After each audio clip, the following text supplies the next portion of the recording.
समांतर चतुर्भुज और एक आपका ट्रेपेजियम यानी कि समलंब चतुर्भुज। ये 5 चीजें हमें करनी है। तो चलिए कंप्लीट करते हैं और उसके फॉर्मूले थोड़े से अट्रैक्टिव, ये मैं पीडीएफ दूंगा आपको एग्जाम हॉल के बाहर भी। अगर आप 5 मिनट भी पीडीएफ पढ़ लेंगे तो सारे फॉर्मूले आपके रिवाइज हो जाएंगे। ठीक है भाई, थोड़ी सी अट्रैक्टिव बनाई है ताकि आपको थोड़ा बोरियत महसूस ना हो। कुल मिलाकर क्या कह रहे हैं सवाल, यस, स्क्वायर की अगर मैं बात करता हूं तो स्क्वायर का परिमाप जो होता है सारी भुजाओं का योग 4a हो जाएगा। विकर्ण होगा √2a, ये होता है डायगोनल विकर्ण, तो भुजा है a यानी कि √2a। क्षेत्रफल होगा, देखो स्क्वायर का क्षेत्रफल 2 तरीके से निकाला जाता है, 2 तरीके से। एक तो होता है कि अगर आपको साइड यानी कि भुजा दी हो तो भुजा का स्क्वायर कर दो। दूसरा, अगर आपको किसी सवाल में डायगोनल यानी कि विकर्ण दिया हो और आपसे कहे बताओ एरिया क्या होगा, तो याद रखना विकर्ण का स्क्वायर बटा 2 कर दो। विकर्ण से भुजा निकालोगे फिर स्क्वायर करोगे, ऐसा मत करना। आपने एक ही काम करना है, विकर्ण यानी कि डायगोनल का स्क्वायर बटे 2 करना है। अब चलिए एक इधर आ जाओ। इधर अगर कोई सर्कल आपका कोई वृत्त स्क्वायर के अंदर है तो उसका जो रेडियस होगा वो होगा इसकी भुजा का आधा, स्क्वायर की भुजा का आधा। और अगर किसी वर्ग के किसी स्क्वायर के बाहर की तरफ सर्कल है तो इसका जो रेडियस होगा, मतलब इसका जो कैपिटल आर की वैल्यू होगी वो होगी डायगोनल का आधा। डायगोनल यानी कि स्क्वायर का विकर्ण है डायगोनल, उसका आधा हम लोग कर देंगे। तो वो क्या होगा, आपका जो परिवृत्त होगा ना उसकी त्रिज्या, अंतः वृत्त की त्रिज्या उसका साइड का आधा। तो इतना काम हो गया। अब अगर मैं बात करूं रेक्टेंगल यानी कि आयत की, तो इसकी लंबाई और चौड़ाई होती है, इसको लेंथ बोलते हैं और इसको ब्रेथ यानी कि चौड़ाई बोलते हैं। ये डायगोनल विकर्ण हो जाएगा। तो क्षेत्रफल होता है लंबाई गुना चौड़ाई, परिमाप होता है 2 और लंबाई प्लस चौड़ाई यानी कि सारी भुजाओं को जोड़ दो। ये लंबाई है तो ये भी सॉरी उल्टा लिख दिया मैंने, ये लंबाई है चौड़ाई है, ये चौड़ाई है तो ये भी चौड़ाई, ये लंबाई है तो ये भी लंबाई, सबको जोड़ेंगे तो 2l + b परिमाप मिलेगा। विकर्ण होता है √l² प्लस का b²। ओके, इतनी बात क्लियर है। अब द मोस्ट इंपोर्टेंट चीज मैं आपको बताने वाला हूं, जरा देखना क्या मैं यहां देख रहा हूं। देखिए इसको थोड़ा सा अलग कर दो, इस वाले पार्ट को, इधर अलग है उधर अलग पार्ट है। रास्ते का क्षेत्रफल, इंग्लिश में अगर मैं कहूं तो एरिया ऑफ पाथ। अगर मैं बात करता हूं आयत की, बच्चे आयत में क्या होता है, बाहर देखो 3 केस बनते हैं। एक बनता है बाहर की तरफ रास्ता, एक बनता है अंदर की तरफ रास्ता और एक बनता है बीच में रास्ता। एक बनता है पाथ आउटसाइड, पाथ इनसाइड और एक बनता है पाथ मिडवे। अगर मैं कहूं पाथ आउटसाइड बाहर की तरफ यानी कि ये कोई हमारा आयत है, लंबाई चौड़ाई इसकी भुजा है और इसमें ना बाहर की तरफ घूमने के लिए रास्ता बनाया है जिसकी ब्रेथ, जिसकी जो आपकी चौड़ाई है ना रास्ते की, वो x है। रास्ते की चौड़ाई क्या है, x। तो इस रास्ते का क्षेत्रफल, बच्चे अगर मैं इस क्षेत्रफल की बात करता हूं, इस क्षेत्रफल की, तो याद रखना हमेशा इसका क्षेत्रफल होगा 2x l + b प्लस का 2x। क्या होगा मेरे साथ बोलो, 2x l + b प्लस का 2x। और अगर अंदर की तरफ यानी कि ये कोई हमारा खेत है और हमने अंदर की तरफ रास्ता बनाया है, अंदर की तरफ लिखेगा सवाल में साफ साफ कि रास्ता बाहर की तरफ है अंदर की, तो हमारा खेत है l b, उसकी चौड़ाई लंबाई है। अगर मैं अंदर की तरफ x चौड़ाई का आपका एक रास्ता बनाता हूं तो उसका क्षेत्रफल होता है 2x l + b माइनस का 2x। देखो दोनों में क्या फर्क है, अगर रास्ता बाहर की तरफ है तो प्लस का 2x, अंदर की तरफ है तो माइनस का 2x, ये डिफरेंस है। और अगर मैं बीचों बीच रास्ता लेता हूं तो बीचों बीच रास्ता क्या होता है बच्चा, x l + b minus x। बीचों बीच रास्ता क्या होता है, 2 हट जाएगा, यहां से 2 हट जाएगा, x l + b minus x। Okay चलिए, ये तो हो गया किसका, ये हो गया आपका आयत का केस। अब अगर मैं वर्ग यानी कि स्क्वायर की बात करता हूं तो सुनना, स्क्वायर की बात, स्क्वायर का मतलब होता है एक ऐसा आयत जिसकी लंबाई और चौड़ाई बराबर हो, वो स्क्वायर बन जाएगा। भाई किसी भी रेक्टेंगल की लेंथ और ब्रेथ इक्वल कर दो बराबर, वो आपका क्या बन जाएगा, स्क्वायर बन जाएगा। तो स्क्वायर के केस में देखो, आप रेक्टेंगल का याद करके स्क्वायर का अपने आप कर सकते हो। जैसे आपने क्या करना है, लंबाई और चौड़ाई को आपने क्या करना है, स्क्वायर के केस में लंबाई और चौड़ाई को ना आपने a मान लेना है बस। चाहे बाहर की तरफ रास्ता कहेगा तो बाहर की तरफ रास्ते का यहां जो याद किया है, आप लंबाई और चौड़ाई को a मानोगे तो 2a हो जाएगा। देख लो आप, यहां से 2 कॉमन आएगा तो बन जाएगा 4x और a + x, बन गया ना भाई। अंदर की तरफ रास्ता तो यानी कि आप क्या देख रहे हो, 2x l + b minus 2x, तो ये हो जाएगा a + a 2a, 2 कॉमन आएगा तो 4x a माइनस x। बीचों बीच रास्ते में अगर आप यहाँ a + a 2a करते हो तो ये बन जाएगा x और 2a माइनस x। याद करने का तरीका मैंने आपको बता दिया है, आप केवल आयत के फॉर्मूले याद करो। इसका आ गया तो आप ऑन द स्पॉट अपने दिमाग में चीजों को बदल सकते हो कि इस तरीके से इस केस में होगा, बस आपको ये याद रहने चाहिए। चलिए अगर आगे तो सवाल नंबर 12 और देखते हैं क्या है जी इसमें, बताओ जल्दी से।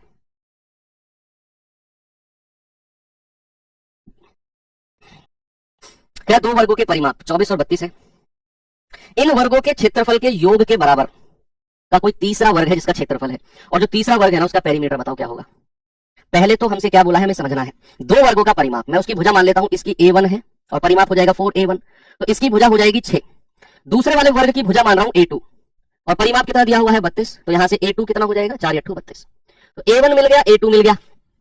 अब हमसे कहा है जो ये 2 वर्ग है ना a1 a2 जिनकी साइड है, इनका क्षेत्रफल किसी तीसरे वर्ग के क्षेत्रफल के बराबर है, इनका योग। यानी कि एक्चुअल में हमसे बोला है a1 का स्क्वायर प्लस a2 का स्क्वायर बराबर कोई तीसरा वर्ग है उसके क्षेत्रफल के बराबर, उसकी भुजा को मैंने a मान लिया। यानी कि 6 का स्क्वायर प्लस 8 का स्क्वायर, ये हो जाएगा 100, भाई 36 64 100।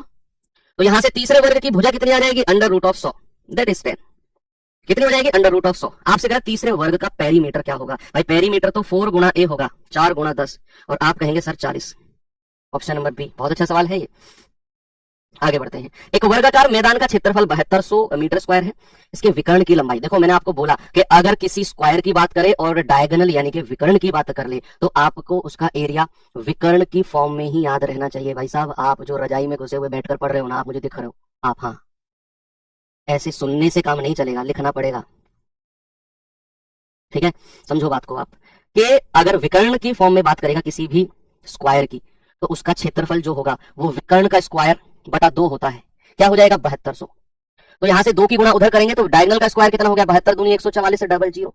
तो यहां से विकर्ण कितना हो जाएगा भाई? विकर्ण हो जाएगा 144 डबल जीरो का रूट। देखो रूट के अंदर 2 जीरो होती है तो 1 जीरो बाहर आ जाती है, 144 है तो 12 बाहर आ जाएगा, यानी कि हमें आंसर मिल गया 120। क्या मिल गया? 120। बिल्कुल करेक्ट है क्या? आगे बढ़े। यस, अब परसेंटेज चेंज का सवाल है और किस तरीके से करना है जरा देखेंगे। सवाल कर रहा है यदि किसी वर्ग की भुजा में 5% की वृद्धि हो तो परिमाप में कितने परसेंट की वृद्धि होगी? और अब इस परसेंट वृद्धि वाले कॉन्सेप्ट को ना मैं समझाता हूं आपको, सुनना बड़े गौर से, क्योंकि सवाल ज्यादा प्रोबेबिलिटी है कि यहां से सवाल बने परसेंटेज चेंज से। यस, कैसे करते हैं? जब भी वो, चाहे मैं कहूं वर्ग, आयत, घन, घनाभ, बेलन, किसी की भी बात करें ना, आपको देखना है कि उसने पूछा क्या है, क्षेत्रफल में चेंज पूछा है या परिमाप में। जिसमें पूछा है उसका फॉर्मूला आपको पता होना चाहिए। जैसे उसने पूछा परिमाप, परिमाप में बदलाव बताओ, हमें पता होना चाहिए परिमाप होता है 4 गुणा भुजा। और जब भी हम परसेंटेज चेंज या फिर रेशियो, अनुपात का बात करते हैं ना, तो हमें कांस्टेंट टर्म से कोई मतलब नहीं होता है। कांस्टेंट टर्म मतलब जिनकी वैल्यू कभी चेंज नहीं होती है, लाइक 4, पाई, पाई भी तो कांस्टेंट है, 22/7, आपका 2/3, 4/3, 1/3, इनको हमसे मतलब ही नहीं है ना, हमें इनसे मतलब। जब भी हम परसेंटेज चेंज या रेशियो की बात करेंगे, हमें केवल मतलब है भुजा से, और हमें देखना है कि परिमाप में भुजा आई कितनी बार है। सर 1 बार आई है। कितनी बार आई है? 1 बार। और अगर कोई भुजा केवल 1 ही बार आई है, भैया उसने बोला भुजा में 5% बढ़ाओ, तो भैया परिमाप में भी 5% बढ़ जाएगा। 1 ही बार तो आई है भुजा, तो परिमाप में भी कितना परसेंट बढ़ेगा? सर 5% बढ़ेगा। आंसर आ जाएगा ऑप्शन नंबर सी, बिल्कुल ठीक है। इस तरीके से सोचना है। अगर सवाल में कहता क्षेत्रफल में क्या बदलाव आएगा, क्या आप मुझे बता सकते हो एरिया में चेंज क्या होगा? बताएंगे आप मुझे? तो उसके लिए आपको एरिया का फॉर्मूला पता होना चाहिए। क्या होता है बच्चा? भुजा का स्क्वायर, साइड का स्क्वायर। अब साइड का स्क्वायर तो आपको पता चल गया। अब भाई साइड का स्क्वायर है तो यहां देखो भुजा आई कितनी बार है? सर साइड आई है 2 बार। कितनी आई है साइड? साइड आई है 2 बार। अब साइड अगर 2 बार है तो भैया आपको 5% का चेंज 2 बार करना है। और जो लोग 5 का स्क्वायर 25 कह रहे हो ना, मैं कह रहा हूं कमर का ये कोहनी बनाते मारते मारते ना वो बना दूंगा, तख्ता बना दूंगा। सुन लो मेरी बात को, अगर सवाल ये गलत कर आए तो तुम मेरे स्टूडेंट हो, मैं प्यार से समझा रहा हूं, अगर नहीं मानोगे तो कूट के समझाऊंगा, लेकिन तुम्हारा सवाल गलत नहीं होने दूंगा, ध्यान रखना ये बात। ठीक है, सिलेक्शन करा के ही मानूंगा तुम्हारा, ऐसे नहीं तो पीट के कराऊंगा, है ना, पीट के तुम्हें। तो भुजा का स्क्वायर 2 बार है तो 2 बार हमें चेंज करना है। किसको? भुजा को। तो 2 बार चेंज का फॉर्मूला होता है a प्लस बी प्लस ए गुणा बी बटा 100। ठीक है, a प्लस बी प्लस ए गुणा बी बटा 100। अब आप ये फॉर्मूला यहां पर लगा दो, 5 प्लस 5 प्लस 5 गुणा 5 बटा 100। 5 प्लस 5 प्लस 5 गुणा 5 बटा 100, ये आ जाएगा 10.25। पहले वाले मास्टर बहुत बढ़िया थे यार, है ना। अगर वो क्षेत्रफल में चेंज करेगा, है ना, उनका ना रूल था, डंडे होते थे हाथ में, वो तो गवर्नमेंट ने मना कर दिया। वो ठीक थे वो मास्टर। आज उस टाइम तो हमको वो दुनिया के सबसे बड़े दुश्मन दिखाई देते थे यार, पता नहीं घर का गुस्सा हम पे निकालते हैं, मारते हैं हमको। अब लगता है वो ठीक थे, उनको पता था पढ़ेगा प्यार से पढ़ लेगा, नहीं तो दूसरा ऑप्शन भी वो रखते थे साथ में। कौन कौन कुटा है तुम में से? सही बताना स्कूल में। कौन देख रहा है यूट्यूब पर? बता दो, सच्चाई बताना। हाथ खड़ा करके सर हम सब कर गए, सर हम कुटे। एक बार तो जरूर कुटा होगा कोई ना कोई।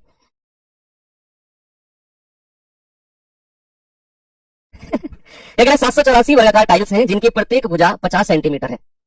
टाइल्स की प्रत्येक भुजा 50 का मतलब क्या हो गया बच्चा? अगर ये टाइल है तो ये साइड भी 50 सेंटीमीटर, ये भी 50, ये भी 50, ये भी 50, यानी कि वर्गाकार टाइल है, वर्गाकार टाइल। तो सवाल कह रहे हैं एक वर्गाकार कमरे के फर्श पर लगाना है तो कमरे की भुजा बता दो क्या होगी। अब टाइल्स का क्वेश्चन बहुत कॉमन है, एग्जाम में बनता है। सारे के सारे कुटे हो यार तुम लोग, तो मुझे लगा तुम बुरा मान जाओगे मेरे कहने से। तुम तो बुरा मानोगे नहीं, क्योंकि तुम तो पहले से ही कुटकुटा के तैयार हो। ओके, तो देखो अगर मैं कहूंगा नंबर ऑफ टाइल्स, याद रखना फॉर्मूले को, नंबर ऑफ टाइल्स यानी कि टाइल की संख्या फर्श पर, तो ये होती है कमरे का क्षेत्रफल, एरिया ऑफ द फ्लोर। कमरे का क्षेत्रफल, area of the floor, English वाले बच्चे लिखेंगे, but area of one tile, एक टाइल का क्षेत्रफल, एरिया ऑफ वन टाइल, एक टाइल का क्षेत्रफल, ये होता है नंबर ऑफ टाइल। ठीक है भाई, इसको ध्यान में रखना। कमरे का क्षेत्रफल बटे एक टाइल का क्षेत्रफल, वो नंबर ऑफ टाइल। अब नंबर ऑफ टाइल हमें क्या दे रखी है? 784। कमरे का क्षेत्रफल है तो वर्गाकार कमरा है, अगर बच्चा वर्गाकार कमरा है तो भुजा का स्क्वायर होगा, है ना, तो कमरे का क्षेत्रफल हो गया ए स्क्वायर। अब एक टाइल का क्षेत्रफल, अब चूंकि टाइल भी वर्गाकार है तो टाइल का क्षेत्रफल भी उसकी भुजा टाइल की साइड का स्क्वायर होगा, और उसकी साइड तो 50 सेंटीमीटर दे रखी है तो ये आ जाएगा 50 का स्क्वायर। ठीक है भाई। तो ए स्क्वायर कितना हो गया 784 और 50 का स्क्वायर हो गया 2500। तो यहां से भुजा कितनी हो जाएगी अंडर रूट ऑफ 784 गुणा 2500। अब 784 किसका रूट होता है, किसका स्क्वायर होता है सर 28 का होता है, और 2500 किसका होता है 50 का होता है भाई, 2 जीरो का 1 जीरो 25 का 5, 28 पंजा 140 यानी कि 1400 सेंटीमीटर। अब चूंकि हमें मीटर में ऑप्शन दिए हुए हैं तो हम जानते हैं 1 मीटर बराबर 100 सेंटीमीटर होते हैं, 100 सेंटीमीटर। तो भाई इसको मीटर में चेंज करेंगे तो 100 से डिवाइड कर दो तो 14 मीटर हो जाएगा। ऑप्शन नंबर सी हमारा बिल्कुल करेक्ट है, 14 मीटर, यानी कि कमरे की जो साइड है वो 14 मीटर हो जाएगी। सवाल 16 की तरफ चलते हैं। एक वर्ग के अंतर्गत एक वृत्त बनाया गया, लिखवाया मैंने ये भी आपको, एक वर्ग के अंदर एक वृत्त बनाया गया। अब इस वृत्त के अंतर्गत 4√3 सेंटीमीटर वाला समबाहु त्रिभुज बनाया गया। अब कह रहे हैं कि तद अनुसार वर्ग के विकर्ण की लंबाई बताओ क्या होगी। बहुत अच्छा है, बहुत आसान है। कैसे है मैं आपको बताता हूँ। देखिए कोई स्क्वायर है, देखना बच्चा, कोई स्क्वायर मैं यहां बना रहा हूं। अब इसके अंदर एक सर्कल बनाया, इसके अंदर क्या बनाया, एक सर्कल बनाया।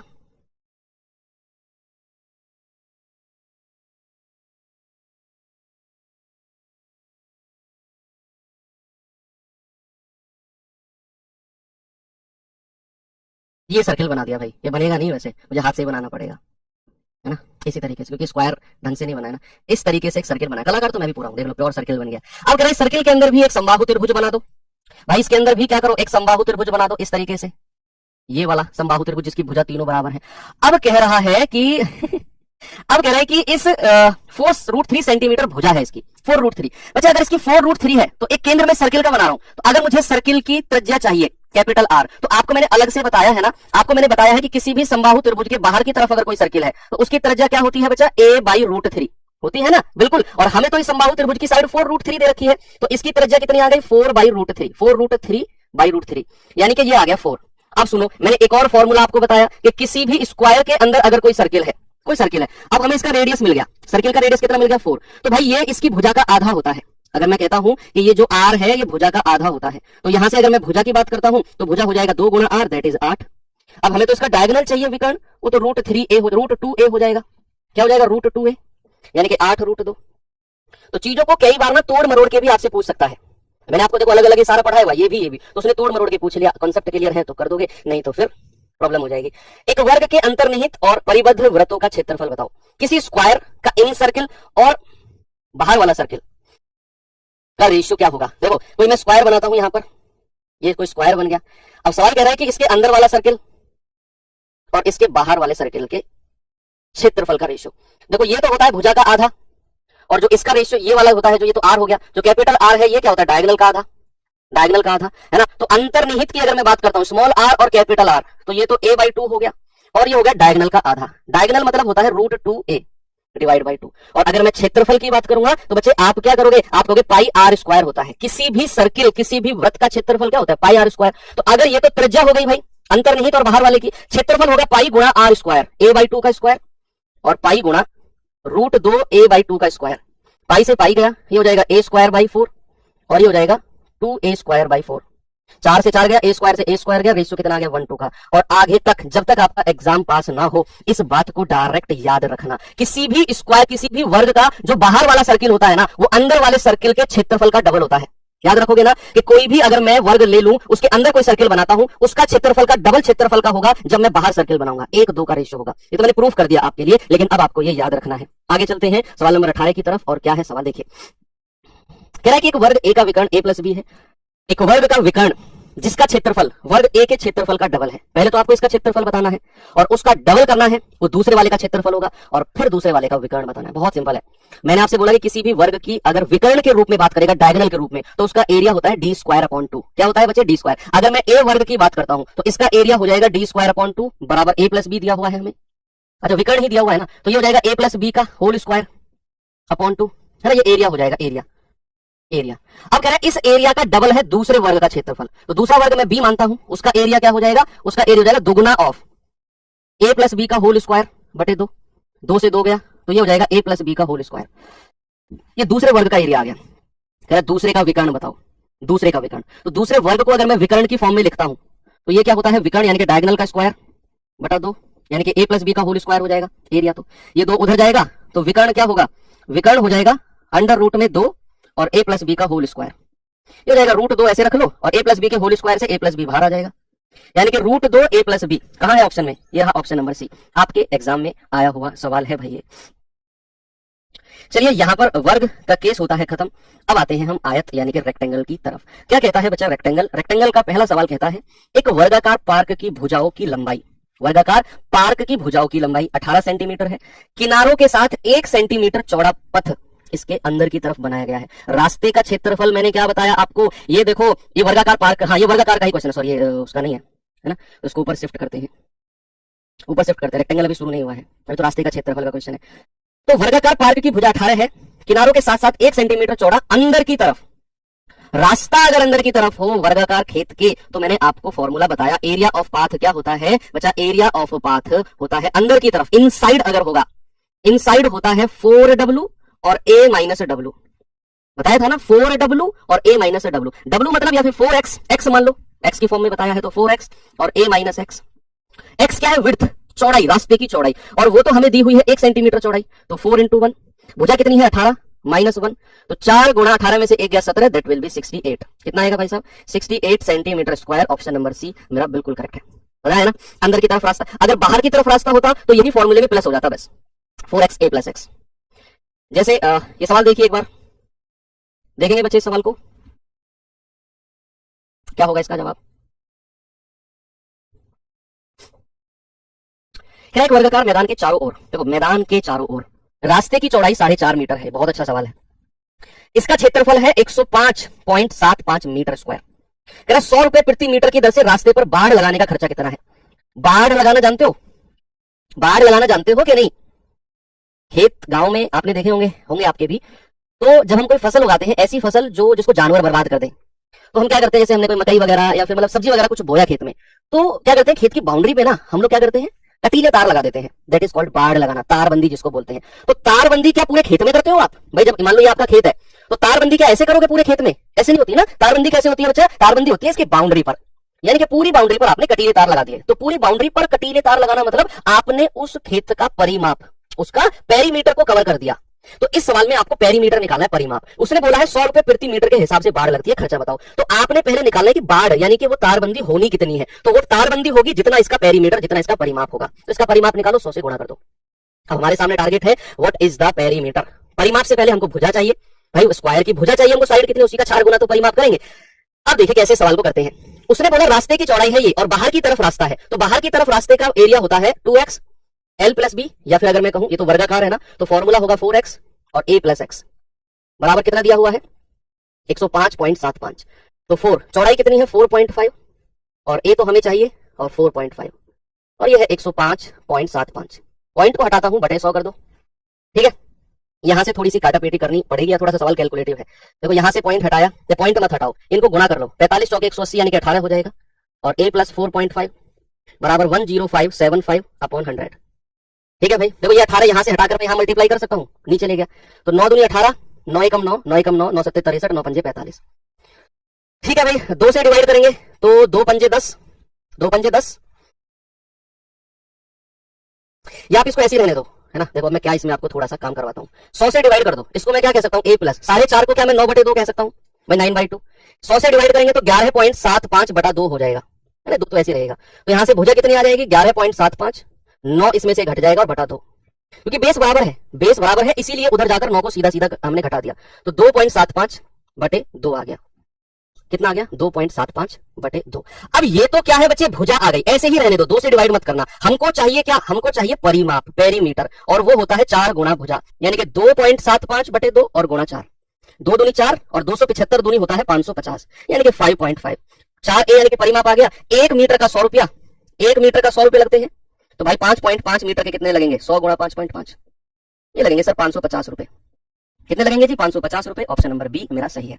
अच्छे सवाल भी मैं आपको करा रहा हूं जानबूझकर कि भाई ताकि आपको ये ना लगे कि अगर आसान तो सर ने करा दिया, थोड़ा सा लेवल उठा। जो लेवल आपको मैं यहाँ कराऊंगा ना, बहुत आसान भी होगा, मॉडरेट भी होगा, बहुत अच्छा लेवल भी होगा, हर लेवल के। ये केवल 70-75 सवाल ही आपको पूरा कॉन्फिडेंस देके जाएंगे। इनको भी अगर रिवीजन तौर पे आपने 2-3 बार कर लिया ना, तो 1 नंबर आपका पक्का है। यहाँ बात करें अगर रेक्टेंगल यानी कि आयत की, तो पहला सवाल आपके सामने, अब जल्दी जल्दी आंसर दो, 2-3 सवाल आसान। कोई भी टॉपिक अगर मैं शुरू कर रहा हूं तो उसके 2-3-4 सवाल आसान होंगे, तो उनको हम बहुत स्पीड से करने की कोशिश करेंगे। करिए।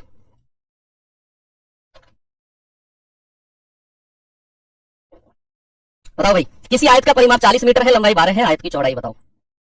पेरीमीटर का फॉर्मूला क्या होता है, सब जानते हैं। पेरीमीटर का फॉर्मूला होता है 2l + b। क्या है बच्चे 12, यहां से जाएगा 2 छिक्के 12 और हमें लंबाई दी है 12, 12 प्लस बी बराबर 6 है। अच्छा 40 है, 40 का ही नहीं बोलते, पीछे से किसने बोला सर 12 है, तो 20 हो जाएगा। तो वृत्त कितनी आ गई 20 minus 12 and it will be 8। कितना आ जाएगा, ऑप्शन बी बिल्कुल करेक्ट है।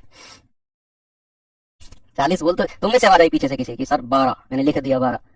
ये पता है किसकी आवाज है, ये जो शॉल ओढ़े बैठा है ना, वो सबसे पीछे शॉल ओढ़े जो बैठा है आप। हाँ गलत बता रहे हो बेटा। देखो एक आयताकार भूखंड की लंबाई में 20% की वृद्धि की जाती है, इसकी चौड़ाई में कितने परसेंट की कमी की जानी चाहिए ताकि एरिया इसका अपरिवर्तित रहे, रिमेन्स अनचेंज रहे, रिमेन्स अनचेंज। क्यों भाई, देखो परसेंटेज चेंज की बात कर रहा है, परसेंटेज चेंज की। वो कह रहा है भाई लंबाई में 20% की वृद्धि हुई है, चौड़ाई में कितने परसेंट की कमी हो ताकि एरिया उसका सेम रहे, एरिया चेंज ना हो, एरिया सेम ना हो।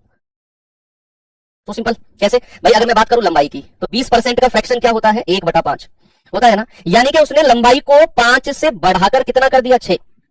लंबाई को 5 से बढ़ाकर कितना, 6 कर दिया। कह रहा चौड़ाई को कितना कम करे, हमें नहीं पता वृत्त के बारे में, मैंने ए से बी मान लिया। कह रहा जो एरिया है ना, जो क्षेत्रफल है, जो एरिया है वो अपरिवर्तित रहे।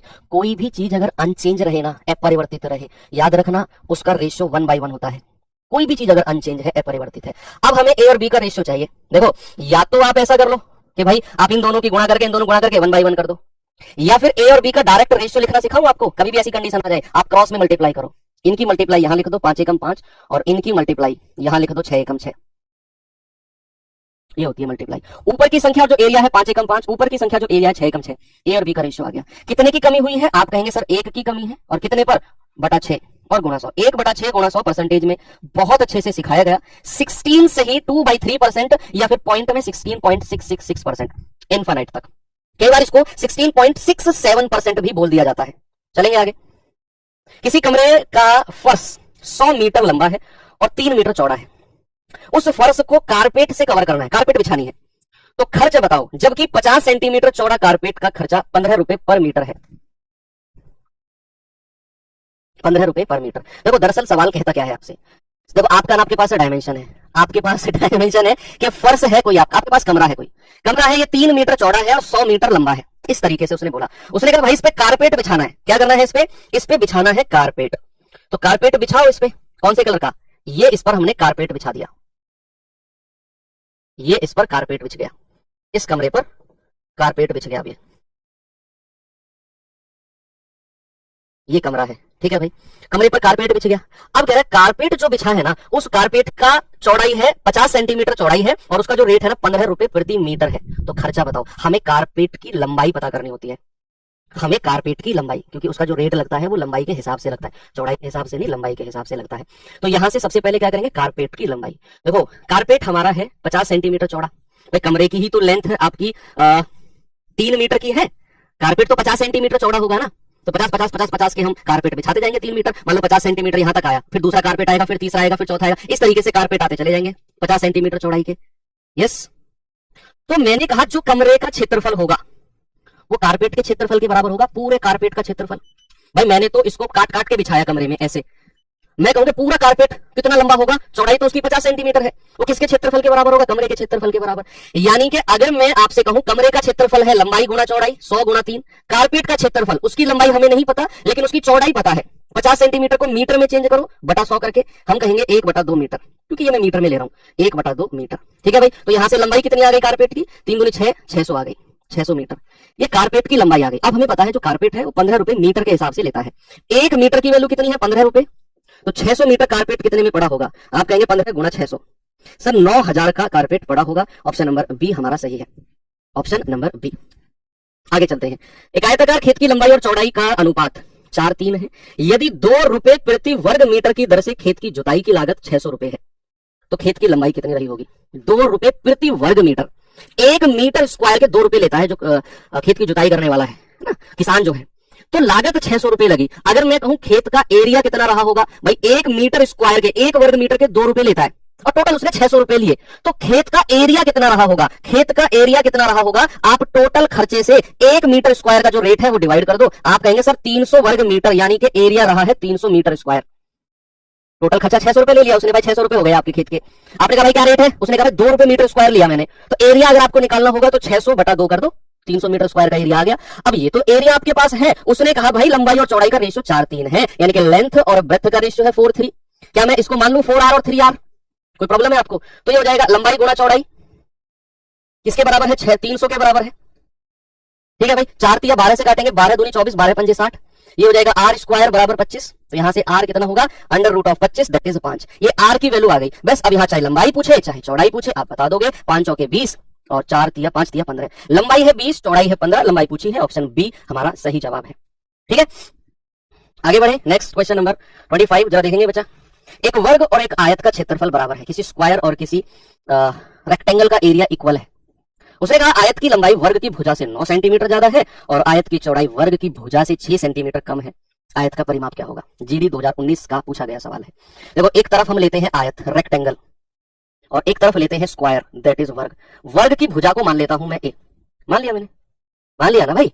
अब उसने बोला कि जो आयत की लंबाई है वर्ग की भुजा से 9 सेंटीमीटर ज्यादा है, तो इसकी लेंथ कितनी हो जाएगी, a + 9, और जो चौड़ाई है वो वर्ग की भुजा से 6 सेंटीमीटर कम है, a - 6।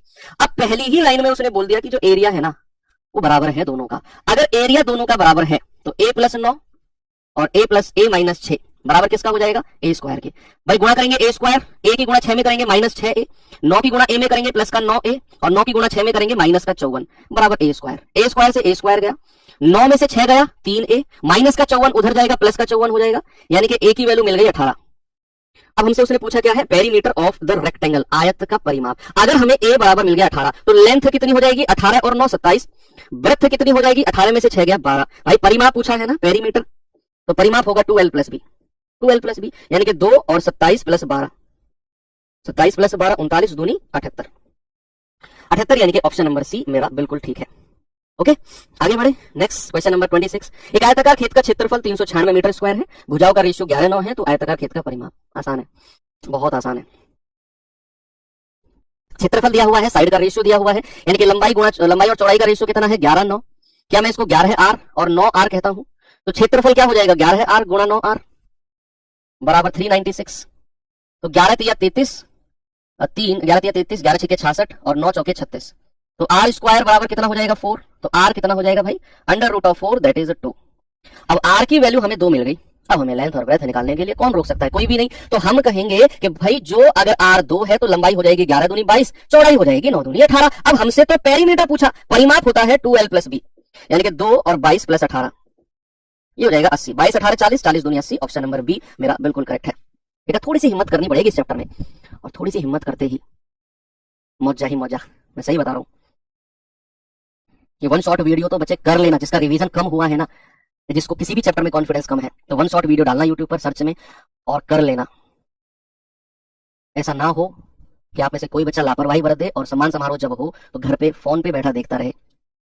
सम्मान समारोह बड़ा दुख होता है जब हम कोई वैकेंसी में चल रहे होते हैं और उस वैकेंसी में हम रह जाएं और हमारा साथी या फिर और बाकी लोग क्लियर हो जाए, तो फिर जिस कदम पर वो हमें दिखाई देते हैं ना, जिस भी कदम पर, हमें वही रिग्रेट फील होता है। मान लो हमने कोई वैकेंसी दी, हम वो रह गए उसमें, और फिर जब उसका रिजल्ट आएगा हमें दुख होगा, उसका फाइनल, उसकी रनिंग आएगी, हमें उस दिन भूख नहीं लगेगी, उसका फाइनल रिजल्ट आएगा हमें नींद नहीं आएगी, और जिस दिन उसमें सेलेक्टेड बच्चों का सम्मान समारोह चाहे इंटरव्यू होगा ना भाई, हमारे पैरों के नीचे से ना जमीन निकल जाएगी। मैं आपको फ्यूचर बता रहा हूँ, समझो आप बच्चे हो अभी, इस बात पर गौर करना जरा, इस पे जो मैं कह रहा हूँ आपसे।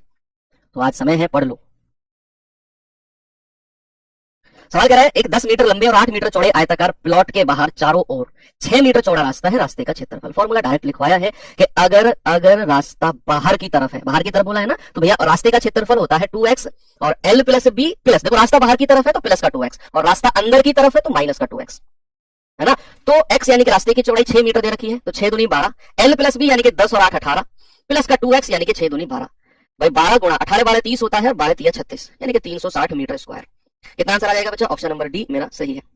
आगे बढ़े, ये बताइए जरा कैसे करेंगे। सवाल है एक आयताकार पार्क 60 मीटर लंबा और 40 मीटर चौड़ा है। अच्छा, इसके पक्षों के समांतर भूखंड के बीच 2 रास्ते हैं, पथ की चौड़ाई 4 मीटर है, 2 मार्ग एक दूसरे को समकोण राइट एंगल पर काटते हैं, पथ का क्षेत्रफल। ये वो थर्ड केस है जो बीचों बीच रास्ते वाला है। उसने बोला ना इसके पक्षों के समांतर भूखंड के बीच, समान अंतर के बीच 2 रास्ते काटे गए हैं, दोनों के दोनों एक दूसरे के समकोण है, राइट एंगल है। ये सवाल है, ये है सवाल कि भाई एक रास्ता ये है और एक रास्ता ये है, ठीक है। रास्ते की चौड़ाई हमको कितनी दे रखी है जी, रास्ते की चौड़ाई दे रखी है 4 मीटर, और ये 60 मीटर लंबा है और 40 मीटर चौड़ा है।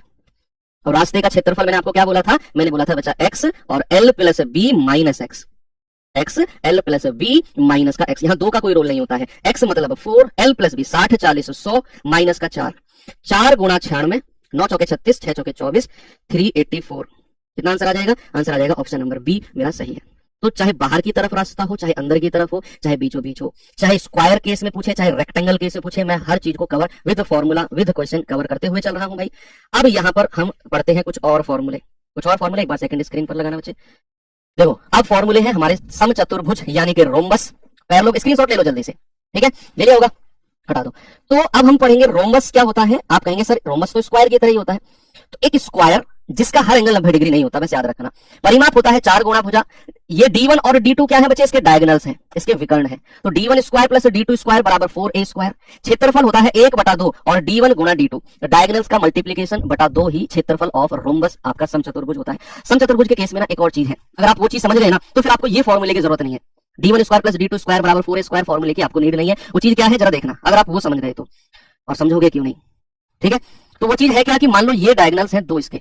अब समझने वाली चीज है कि भाई इसके डायगोनल 90 डिग्री पर एक दूसरे को काटते हैं, रोम्बस के 90 डिग्री पर। और दूसरी एंड द मोस्ट इंपोर्टेंट बात, अगर ये पूरा डायगोनल है ना तो ये भी आधा हो जाएगा, d1/2 और ये भी आधा हो जाएगा। यानी कि जो ये पॉइंट है ना, ये इस डायगोनल को आधे आधे भाग में बांट देती है। और बात यहीं पर खत्म नहीं हुई, जो दूसरा डायगोनल है ना वो भी d2/2 और d2/2 आधा आधा हो जाएगा। अब बात का असली सार तो बचा हुआ है। असली सार क्या बचा हुआ है कि आप किसी भी त्रिभुज को ले लो, इस समचतुर्भुज में आप चाहे इस ट्रायंगल को देख रहे होंगे भाई, इस ट्रायंगल में आपने देखा ये 90 डिग्री है, ये भुजा और ए, यहां पर हम क्या लगाएंगे, ट्रिपलेट लगा देंगे, ट्रिपलेट लग जाएगा इस त्रिभुज में। अगर आपने ये चीजें सीख ली तो फिर आपको ये फॉर्मूले की नीड ज्यादा नहीं पड़ेगी, हम सीधा ट्रिपलेट से उसके डायगोनल्स निकालेंगे और एरिया के पास पहुंच जाएंगे। ओके, इसके बाद आता है हमारा समांतर चतुर्भुज पैरेललोग्राम। वो होता है बच्चे रेक्टेंगल के जैसा, आयत के जैसा ही होता है, आमने सामने वाली भुजा लंबाई, ये चौड़ाई होती है भाई। इसका परिमाप होता है 2l + b, वही आयत की तरह। हाँ, क्षेत्रफल होता है, मान लो ये लंबाई है, इसके ऊपर एक परपेंडिकुलर डला हुआ है, परपेंडिकुलर, तो लंबाई गुणा परपेंडिकुलर h1 मैंने बोल दिया, तो ये इसका एरिया होता है। किसी भी समांतर चतुर्भुज पैरेललोग्राम में अगर एक लंबाई पर उसकी हाइट दी हुई है, लंब परपेंडिकुलर दिया हुआ है, तो उस लंबाई को परपेंडिकुलर से गुणा कर दो, ये एरिया हो जाएगा। क्या सर परपेंडिकुलर इधर ही होगा, ऐसे नहीं होगा, मान लो इस वाली चौड़ाई पर भी तो परपेंडिकुलर हो सकता है, इसको मैं h2 नाम दे दूं, मैं कहूंगा बिल्कुल हो सकता है। तो क्या सर फिर एरिया ये नहीं हो जाएगा कि चौड़ाई गुणा h2, मैं कहूंगा बिल्कुल हो जाएगा। और दोनों को बराबर कर दो भाई, दोनों ही तो एरिया है, ये भी एरिया, लंबाई पर हाइट 1 और चौड़ाई पर हाइट 2, दोनों का मतलब सेम है, तो l गुणा h1 बराबर b गुणा h2, दोनों का मतलब एरिया है। बात अगर करें समलंब यानी कि ट्रेपेजियम की, तो ट्रेपेजियम होता है इसकी आमने सामने वाली भुजा बराबर होती है, 2 भुजाएं पैरेलल समांतर होती है, ये 2 पैरेलल नहीं है, इक्वल भी नहीं है, इसको हटा दो यहां से। मैंने क्या बोला, ये अगर a है, ये अगर b है, तो भाई इसका बीच की जो हाइट है ये h हो जाएगी, h, दोनों पैरेलल साइड के बीच की हाइट h हो जाएगी। तो परिमाप होता है इसकी सारी भुजाओं को जोड़ दो, इसको c मान लो, इसको d मान लो, ठीक है। तो a + b + c + d, क्षेत्रफल हो जाएगा 1/2 और समांतर जो पैरेलल साइड है ना उनका योग और गुणा उनके बीच की दूरी यानी कि हाइट, ये एरिया। ये कुछ इसके फॉर्मूलेज हैं, ठीक है। तो इन फॉर्मूले को आपने स्क्रीनशॉट भी ले सकते हो, ले लिया होगा, या फिर आपको मैं फॉर्मूले की पीडीएफ भी अलग से दूंगा 2-3 पेज की, इन्हीं को ही कंपाइल कराकर, ठीक है। तो आप वहां से कर सकते हैं, आपको टेलीग्राम पे भी प्रोवाइड कराऊंगा, एप्लीकेशन में भी कराऊंगा। जो बच्चे सोशल मीडिया से जुड़े हुए हैं मैं इंस्टाग्राम पर भी ये डाल दूंगा ऐसे शॉर्ट में, तो जो लोग रील नाचने गाने वाली रील देखते हैं वो ऐसे लेटे लेटे इनको पढ़ भी सकते हैं, है ना। चलिए बढ़ते हैं आगे, सवाल नंबर 29, आइए जरा। कह रहा है यदि एक समचतुर्भुज का परिमाप 200 सेंटीमीटर है तो इसका विकर्ण 80 है, तो समचतुर्भुज का क्षेत्रफल। देखो अब उस कलाकारी को देखते हैं, जो कलाकारी मैंने आपको बताई थी कि आपको उस फॉर्मूले की जरूरत नहीं पड़ेगी। बताओ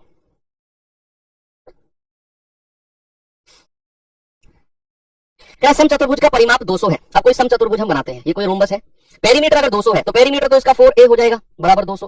तो भाई भुजा कितनी हो जाएगी, 4 से काटेंगे 50 बार, ये तो हो गई 50। अब इसके डायगोनल्स हैं, 2 विकर्ण है, ये 90 डिग्री का एंगल होता है।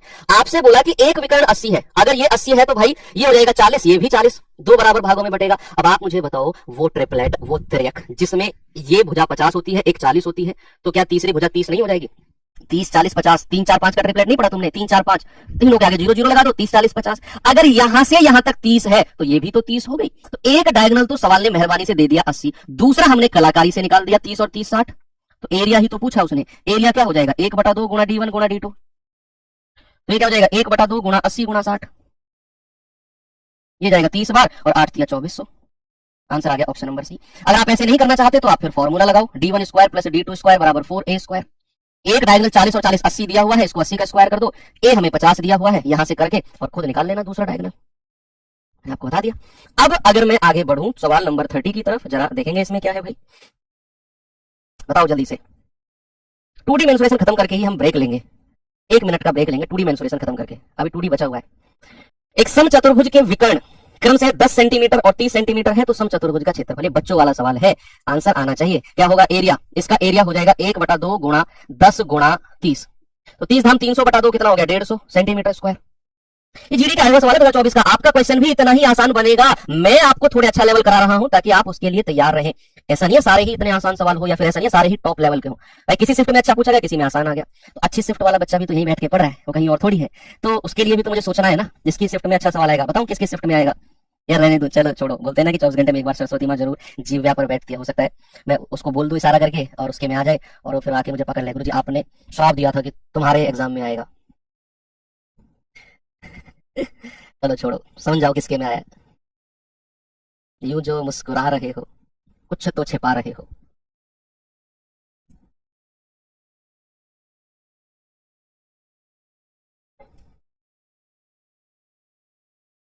दो समांतर चतुर्भुज समान आधार पर हैं और एक ही समांतर के बीच खड़े हुए हैं, यानी कि उनका आधार भी सेम है और अंतर भी उनका सेम है, तो क्षेत्रफल का रेशियो क्या होगा। लो जी, ये भी कोई सवाल है। सवाल क्या कह रहा है कि दो आपके पैरेललोग्राम है, एक ये है एक ये है। सवाल ने बोला है कि भाई दोनों के दोनों समान आधार यानी कि ये अगर लेंथ है तो ये भी एल है, दोनों का बेस सेम है, और उसने बोला समान अंतर है। समान अंतर का मतलब होता है भाई, समान अंतर का मतलब है कि यहां से यहां की हाइट अगर h है तो ये भी हाइट क्या है h है, ऐसा सवाल ने बोला है। तो एरिया होता है L गुणा H और इसका एरिया भी L गुणा H हो जाएगा। रेशियो क्या हो गया 1:1, ऑप्शन नंबर सी। लो ये भी जीडी में पूछा गया है। आगे बढ़ते हैं सवाल नंबर 32। सवाल कहता है एक समांतर चतुर्भुज की आसन, आसन का मतलब होता है एडजेसेंट साइड और एडजेसेंट का मतलब होता है सटी हुई, एक दूसरे से सटी हुई भुजाएं 10 और 15 है। यदि छोटी भुजाओं के बीच की दूरी 6 सेंटीमीटर तो बड़ी वाली के बीच की दूरी क्या होगी। अरे अभी तो लिखवाया L गुणा H1 बराबर B गुणा H2, बता दो आप क्या होगा। आप कहेंगे कि सर एक समांतर चतुर्भुज है, आसन भुजाएं अगर ये 15 है तो ये 10 हो जाएगी।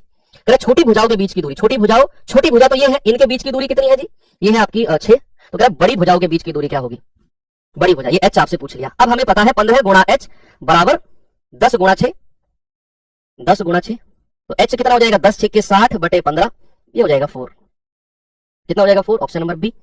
ओके आगे बढ़े, चलो नेक्स्ट सवाल नंबर 33। एक समलंब की समांतर भुजाएं 15 और 16 है, ट्रेपीजियम समलंब, और इसका क्षेत्रफल 961 सेंटीमीटर स्क्वायर है, तो भुजाओं के बीच की दूरी क्या होगी। डायरेक्ट फॉर्मूला मुझे चाहिए आप लोगों से।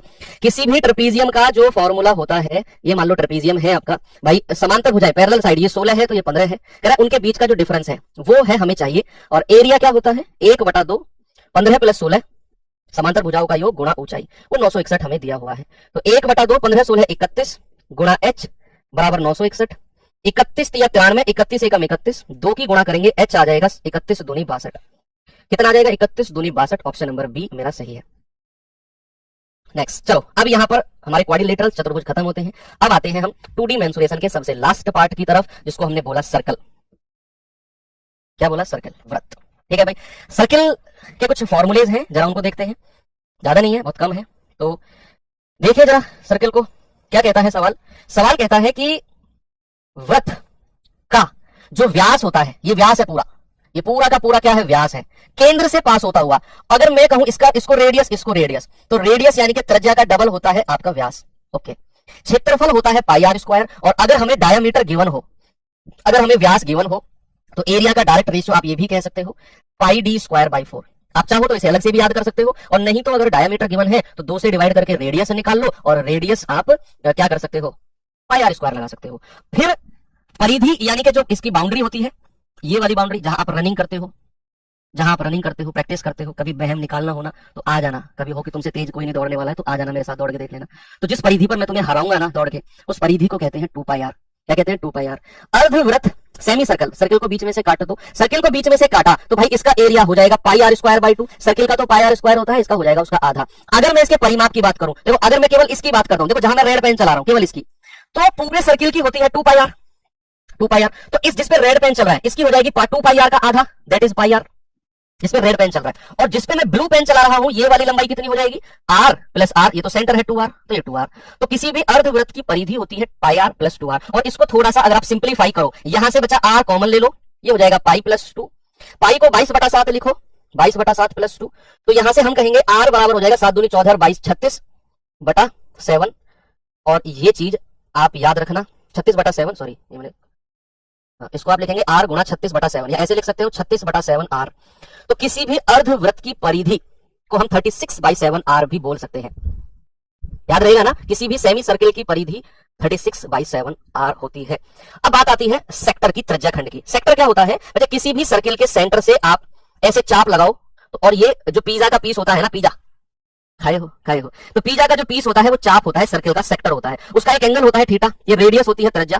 तो दो फॉर्मूले होते हैं, एक तो त्रिज्या खंड का क्षेत्रफल theta upon 360 into pi r square, और एक होता है चाप की लंबाई। चाप की लंबाई का मतलब है बच्चा इस पॉइंट से इस पॉइंट तक लंबाई को मानते हैं हम एल, इस पॉइंट से इस ये होती है चाप की लंबाई।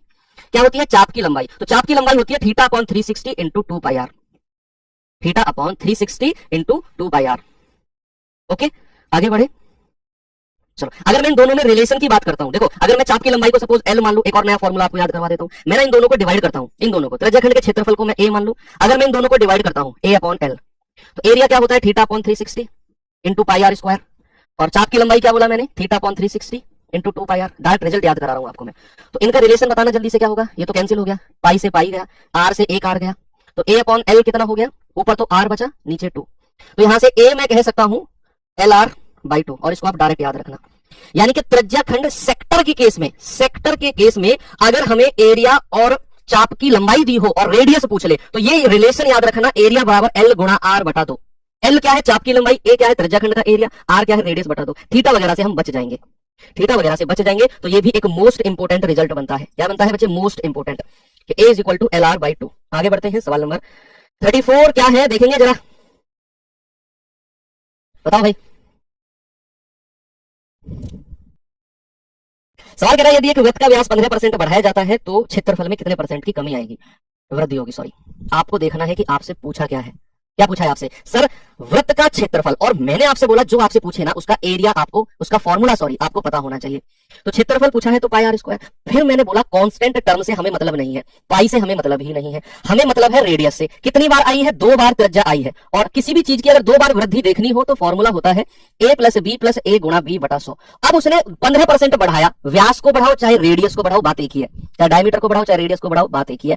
अगर 15% की वृद्धि तो कितनी बार होगी, 2 बार होगी सर। तो 15 प्लस 15 गुणा 15 बटे 2, ये हो जाएगा 30 प्लस 2.25, यानी कि 32.25%।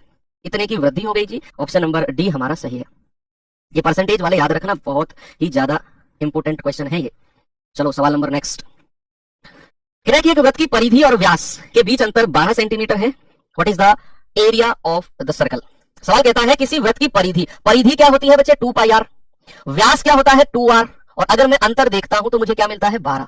यहां से क्या मैं 2r कॉमन ले लूं, पाई को क्या मैं 22/7 कह सकता हूं, माइनस का 2, ये हो जाएगा 2r, और 22 में से 14 गए, 22 में से 14 गए तो कितना जाएगा, 7 दूनी 14, 6 और 2 8 बटे 12, तो ये हो जाएगा 4 दूनी 8, 4 तिया 12, तो r कितना हो जाएगा 7 तिया 21 और 2 दूनी 4, 21/4 रेडियस आ गया, 21/4। अब सवाल ने बोला उसका एरिया क्या होगा, एरिया पाई आर स्क्वायर होता है, पाई की वैल्यू 22/7, आर स्क्वायर यानी कि 21/4 गुणा 21/4, 7 तिया 21, ये जाएगा 2 दूनी 4, 2 से 11 बार, 11 गुणा 21 तिया 63 बटे 4 दूनी 8, 63 एकम 63, 63 एकम 63 और 6 69 बटा 8, तो 8 कुछ गड़बड़ हुआ है क्या, एक बार चेक करना जरा। किसी वृत्त की परिधि 2 पाई आर और व्यास के बीच अंतर 2r, और सॉरी ये 2 कहां बचेगा, ये 1 नहीं आएगा क्या, तुम लोगों में से किसी ने पीछे से आवाज लगाई, किसी ने पीछे से आवाज लगाई थी, भाई मेरी गलती नहीं है। 2r और 22 में से 7 गए तो 15 आएगा, 15/7 बराबर 12। मैं कह रहा हूं कि ये 2r ही आएगा पूरा। अब तुम ढूंढ लो किसने आवाज लगाई थी, ठीक है। तो यहां से आएगा 3 पंजे 15, 3 चौके 12 और 2 दूनी 4, तो रेडियस कितना आ जाएगा 7 दूनी 14 बटा 5। अरे पहले ही कह रहे हो, पहले ही कह रहे हो, ठीक है। चलो कोई बात नहीं, माफ किया तुम लोगों को मैंने। एरिया क्या हो जाएगा पाई आर स्क्वायर, यानी कि 22/7 इंटू 14/5 इंटू 14/5, तो 7 दूनी 14, 22 दूनी 44 गुणा 14 बटा 25, 14 चौका 56, 14 चौका 56 और 5 61, 25 दूनी 50, 11, 25 चौके 100, 25 छिक्के 150 और 25 चौके 100, 24.64 आ गया। अब सुनो, असली जो चीज है ना वो मैं आपको बताने वाला हूँ अब, क्योंकि अब वो चीज शुरू हो गई है जहां मैं आपको छोटी छोटी ट्रिक्स वगैरह को बताता हुआ चलूं। अगर वो अप्लाई हो तो ठीक है, नहीं तो बेसिक हमने कर ही लिया। अब ट्रिक क्या है सुनो, मेंसुरेशन में जिस भी फॉर्मूले में पाई आ जाएगा, जिस भी फॉर्मूले में पाई होगा, हमें क्वेश्चन करने से पहले दो चीज चेक करनी है। एक तो देखना है कि क्या उस फॉर्मूले में हमें अप्रोक्सीमेट या लगभग या 2 दशमलव तक डेसिमल 2 प्लेसेस तक तो आंसर नहीं पूछ रहा है, वहां ये रूल फॉलो नहीं होगा। जहां एग्जैक्ट पूछेगा वहां पर पाई आया तो फिर हमें चेक करना है 11 का मल्टीपल। 11 का मल्टीपल, अगर 11 का मल्टीपल एक ही ऑप्शन में हुआ तो मोस्ट ऑफ द चांसेस है कि हमारा सवाल का आंसर वही है। 3 ऑप्शन हट गए तो जो 11 का मल्टीपल है उसे लगाओ, और कम समय है तो आगे बढ़ जाओ। ठीक है, कुछ भी समझ में नहीं आ रहा कैसे होगा क्या होगा, तो वहां अगर आपको थोड़ा सा लगाना है कि यार मैं इस सवाल को कर लूं और उसके फॉर्मूले में पाई आ रहा हो, तो पाई में 11 का मल्टीपल चेक कर लो। जैसे यहां अगर मैं चेक करता हूं तो मुझे मिलता है 18 तो कटेगा ही नहीं, 3 और 2 5, 6 और 2 8, डिफरेंस कितना आ रहा है 3, ये 11 से नहीं कटेगा, 25 भी नहीं कट रहा, एक ही ऑप्शन है जो 11 से कटेगा, 6 और 2 8, 4 4 8, डिफरेंस 0। कई बार ऐसे भी आप आंसर लगा सकते हैं। आगे बढ़े अगर सवाल पर, तो अब आ जाते हैं पहिए की तरफ। थोड़ा सा पहिए के बारे में मैं आपको बता दूं, सुनो। अब पहिया यानी कि व्हील के बारे में मैं आपको बताता हूं, कॉन्सेप्ट बताता हूं क्या है व्हील का। भाई कोई पहिया है, ये मैं आपको चलाया गांव में, आप में से तो शायद कुछ लोगों ने चलाया होगा। छोटी सी लकड़ी हाथ में होती थी जो साइकिल का टायर होता था, उसको चलाते रहते थे, चलाया किसी ने? तो अगर मैं आपसे कहूं एक पहिया एक चक्कर में कितनी दूरी जाता है, एक चक्कर में कैसे पता करोगे? एक पहिया एक चक्कर में कितनी दूरी जाता है, हम उसके लिए क्या करेंगे, मार्क कर देंगे, एक ना मार्किंग कर देंगे इस पर चौक से, और फिर हम क्या करेंगे, धीरे धीरे धीरे धीरे धीरे धीरे इस पूरे पहिए को घुमाएंगे, और जब ये मार्क यहां जाएगा यहां जाएगा यहां जाएगा यहां जाएगा यहां जाएगा यहां जाएगा यहां जाएगा और वापस अपनी पोजीशन पे आ जाएगा, तो इसका एक राउंड पूरा हो जाएगा मार्क का। और वो राउंड कौन सा होगा, इसके परिधि, या देखो ये जो मार्क मैंने बनाया क्या इसके पूरे पेरीमीटर पूरी परिधि पर घूम कर आया है, पूरे पेरीमीटर पर। तो एक चक्कर में अगर मैं आपसे दूरी पूछता हूं, मैं क्या पूछता हूं, एक चक्कर में कोई भी पहिया कोई भी व्हील कितनी दूरी जाता है, तो अपनी परिधि जितनी, एक चक्कर में दूरी कितनी, 2 पाई आर, एक चक्कर में दूरी, और उसको मैं मानता हूं डी, एक चक्कर में, तो इसको नहीं मानते हैं। अब मैंने कहा एन चक्कर में कितनी दूरी जाएगा, भाई उसने 2 चक्कर 3 चक्कर 1000 चक्कर 5000 चक्कर कितने भी चक्कर लगाए हो, तो एक चक्कर की दूरी कितनी है, 2 पाई आर, और उसको एन से गुणा कर दो, तो जो एन चक्कर की दूरी होती है उसी को ही हम डी से रिप्लेस करते हैं, और डी का फॉर्मूला हमारे पास बनके तैयार हो गया, 2 pi are into N. Direct भी मैं रटवा सकता था लेकिन कोई फायदा नहीं है, ये लंबे समय तक याद रहेगा। उसने कहा एक चक्कर में दूरी 2 पाई आर, एन चक्कर में एन से मल्टीप्लाई कर दो, 60 किलोमीटर की दूरी पहिए की त्रिज्या, और देखो ऑप्शन में पहिए की त्रिज्या किसमें पूछ रहा है, मीटर में, तो हमें जो दूरी दी हुई है वो 60 किलोमीटर दी हुई है, इसको मीटर में चेंज करेंगे तो 1000 से गुणा करेंगे, भाई 1 किलोमीटर में 1000 मीटर होते हैं ना, तो 60 गुणा 1000 बराबर 2 गुणा पाई की value 22/7 r, 2 pi r, r हमें निकालना है, और एन कितना है 4000, एन कितना है 4000। ओके, तो यहां आप आर की वैल्यू लगा सकते हो कि भाई 3 0 से 3 0 गया, 4 से जाएगा 15 बार, ठीक है, 7 से गुणा करेंगे 15 7 105, और 22 दूनी 44 से डिवाइड कर देंगे, ये रेडियस मिल जाएगा, वही हमसे पूछा है। 44 दूनी 88, 12 5 17, 44 तिया 2 पॉइंट समथिंग आएगा हमारा आंसर, 2 पॉइंट समथिंग, ना तो ये है ना ये है ना ये है, एक ही ऑप्शन है 2.39 मीटर। कितना आ गया बच्चे, 2.39 मीटर, एक ही ऑप्शन था जो 2 पॉइंट समथिंग से शुरू हो रहा था। चलिए आगे चलते हैं 37 क्वेश्चन के पास। 8 सेंटीमीटर त्रिज्या वाले एक वृत्त और 12 सेंटीमीटर लंबाई वाले चाप द्वारा निर्मित त्रिज्याखंड का क्षेत्रफल बताओ क्या होगा। ये मैंने एक रिलेशन बताया था आपको, जहां 8 सेंटीमीटर एक वृत्त त्रिज्या दे रखी है, 12 सेंटीमीटर चाप की लंबाई दे रखी है, देखो हमें रेडियस दे दिया बच्चे 8, हमसे चाप की लंबाई दे दी 12, और हमसे कह रहा है एरिया बताओ क्या होगा। हमने अभी मैंने इंपोर्टेंट रिजल्ट बताया था, A इक्वल्स टू होता है LR/2, लिखवाया था मैंने आपको, लिखवाया था ना, देखो कितनी स्पीड से काम आ गया कि भाई ये है 12, ये है 8 और बटा 2, 2 चौके 8, 12 चौके 48, एरिया कितना आ गया 48 centimetre square, option number C. कर लेंगे ना ये, आगे बढ़ो, तो ये इंपोर्टेंट रिजल्ट याद रखना है। चलिए नेक्स्ट 38 क्वेश्चन। किसी वृत्त के एक चाप की लंबाई 4.5 पाई सेंटीमीटर है, इसके द्वारा निर्मित त्रिज्याखंड का क्षेत्रफल 27 पाई है, तो वृत्त का व्यास, अगेन वही चीज हमें लगानी है, सेम चीज हमें लगानी है। हमें चाप की लंबाई दे रखी है भाई, L बराबर दे रखा है 4.5 पाई, हमें क्षेत्रफल दे दिया इस बार 27 पाई, और हमसे उसने डायामीटर पूछा है, हालांकि मैं रेडियस निकालूंगा और उसको डबल कर दूंगा। आपने जो इंपोर्टेंट कॉन्सेप्ट पढ़ा कि जो एरिया होता है वो LR/2 होता है, एरिया हमें 27 पाई दे रखा है, ये 4.5 पाई दे रखा है, R बटा 2, देखो पाई से पाई गया, ये पॉइंट हटेगा नीचे 10 आ गया, या फिर कितना सोचो ही मत आप क्या करो, आप इस 4.5 को क्या करो बच्चा, आप इस 4.5 को ना 9/2 लिख लो, भाई 4.5 को मैं 9 बटा 2 नहीं लिख सकता हूँ क्या इसको? 9/2 पाई। कोई दिक्कत है आपको? वही मैंने कर दिया। देखो 9 तिया 27 आ गया, 2 दूनी 4 तिया 12। रेडियस कितना आ गया? 12। क्या हमसे रेडियस पूछा उसने? नहीं, डायमीटर पूछा। तो डायमीटर क्या हो जाएगा? डबल ऑफ रेडियस, यानी कि 2 गुणा 12। आंसर आ जाएगा 24। क्या आंसर है? 24, ऑप्शन नंबर बी। सवाल नंबर 39 देखते हैं क्या है। एक वर्ग और एक वृत्ताकार मैदान के परिमाप समान है। भाई वर्ग और वृत्ताकार मैदान का परिमाप समान है।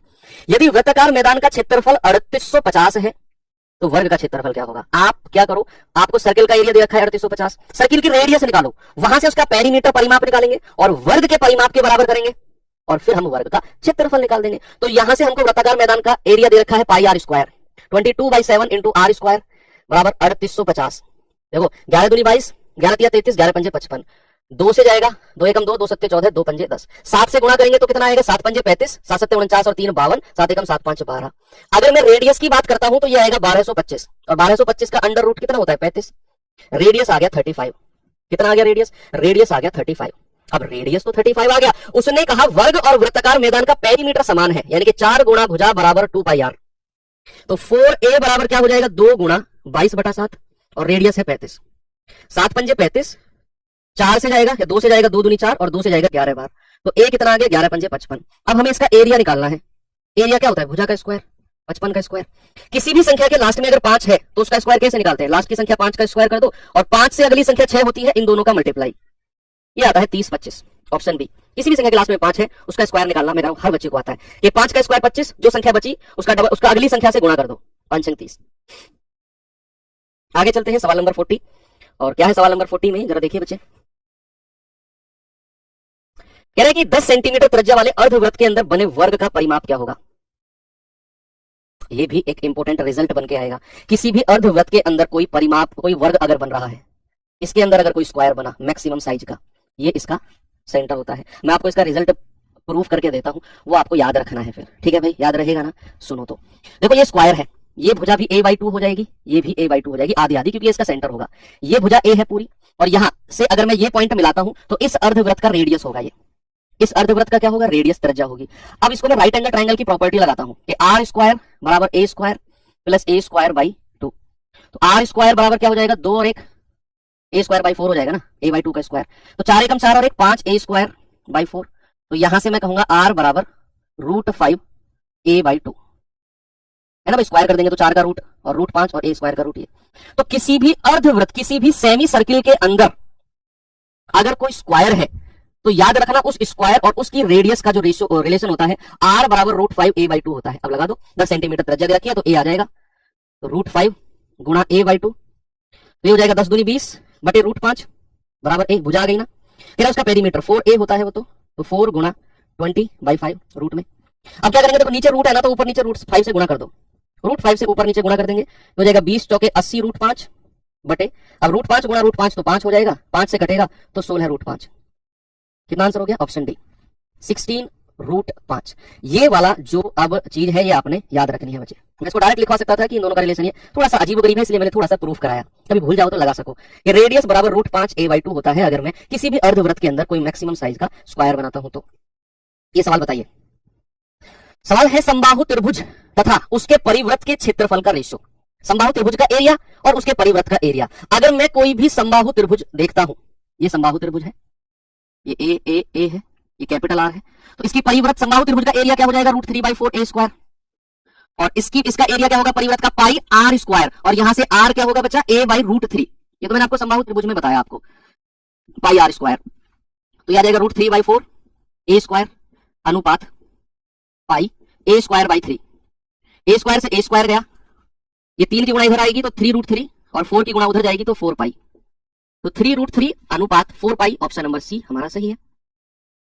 ठीक है, नेक्स्ट चलिए 2D यहां पर सारी चीजें खत्म होती हैं। अब हम मिसलेनियस, अभी 2D खत्म नहीं हुई, उसके कुछ मिसलेनियस, कुछ विविध क्वेश्चन कर लेते हैं। तो 2D के कुछ मिसलेनियस क्वेश्चन देखते हैं बच्चे, क्या है जरा। क्या किसी कुएं के चारों तरफ बनाए गए चबूतरे का बाहरी और आंतरिक व्यास 112 है और 70 सेंटीमीटर है, तो इस प्रकार बने चबूतरे का क्षेत्रफल क्या होगा? दरअसल मैं आपको बताता हूं है क्या, कि कोई कुआं है भाई, उसका मुंह सर्कुलर होता है। अब क्या हुआ है कि इसके ना बाहरी तरफ ना चबूतरा बनाया गया है, बैठने के लिए, पानी भरने के लिए, कुछ भी, ये वाला ये चबूतरा है, पुराने जमाने में होते थे चबूतरे। तो अब उसने बोला है कि आंतरिक व्यास आंतरिक व्यास 112 है, तो आंतरिक रेडियस कितनी हो जाएगी? आंतरिक व्यास का आधा, यानी कि अच्छा पहले बाहर ही दिया हुआ है, मान लो ये कैपिटल आर है और ये स्मॉल आर है। भाई हमें कैपिटल आर जो हो जाएगा 112 का आधा हो जाएगा 56, और जो स्मॉल आर है वो 70 का आधा हो जाएगा, यानी कि 35, क्योंकि ये व्यास दे रखे हैं तो रेडियस इनके आधे हो जाएंगे। अब कह रहा है कि इस चबूतरे का क्षेत्रफल बताना है। देखो ये किसी और फॉर्म में भी आता है, रिंग, अंगूठी का क्षेत्रफल रिंग का क्षेत्रफल में भी आता है, रिंग भी होती है ये एरिया ऑफ रिंग मैं अलग से आपको लिखवा दूं कि एरिया ऑफ रिंग जो होता है, एरिया ऑफ रिंग या चबूतरा एक ही बात है। एरिया ऑफ रिंग होता है पाई, बाहर वाले का एरिया पाई आर स्क्वायर, पाई तो मैंने कॉमन ले लिया, माइनस अंदर वाले का एरिया आर स्क्वायर, ये होता है चबूतरे का क्षेत्रफल, या फिर रिंग, एरिया ऑफ रिंग भी इसको बोलते हैं, pi r square minus r square. तो यहां से हम कहेंगे पाई की वैल्यू तो 22/7 है। अब A square minus B square क्या होता है? ए प्लस बी, और A minus B R minus R, और वो दोनों हमको दिए हुए हैं 22/7। एक बार जोड़ेंगे 56 और 35, 5 3 8 और 1 9, 91 आ जाएगा, और 56 माइनस 35 15 और 6 21 आ जाएगा, है ना। एक बार जोड़ा एक बार घटा दिया, तो 7 3 21, 22 की गुणा करेंगे, 22 एकम 22 हासिल का 2, 22 198 और 2 200, और इसकी 3 में गुणा करेंगे ये आ जाएगा 6006। ऑप्शन नंबर सी हमारा बिल्कुल सही है। आगे ना सभी का वैसे याद रखना है एरिया ऑफ रिंग क्या होता है, ठीक है बच्चे, एरिया ऑफ रिंग।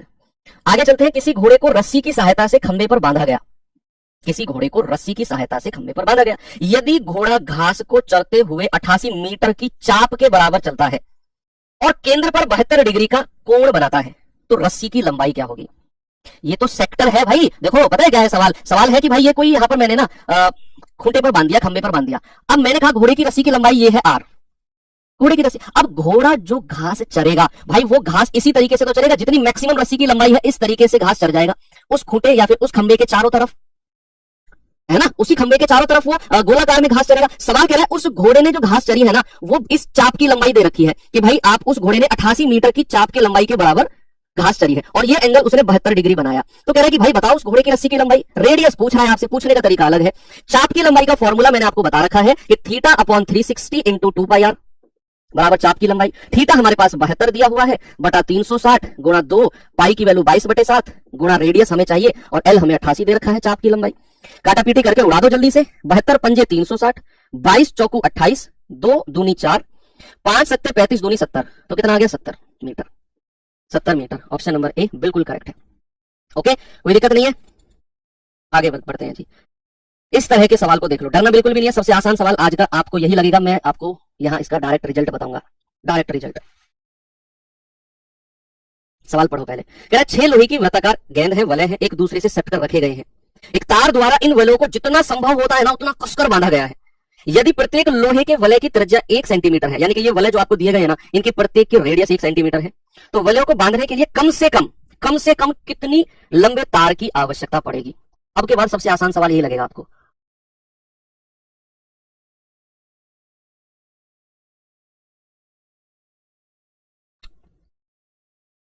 देखो कैसे फॉर्मूला होता है तार की लंबाई, तार की लंबाई, कम से कम तार की लंबाई, लेंथ ऑफ वायर, वो होता है एन डी प्लस 2πr। ये लो जी, हो गया। एन क्या है आपका? वलयों की संख्या, number of ball, number of ball which, ये कंडीशन है, विच टच द बॉल, यानी कि ऐसी बॉल जो वायर को टच करती हो, जो कहीं ना कहीं वायर से टच होती हो, उन बॉलों की संख्या होती है एन। उन बॉलों की संख्या क्या होती है एन।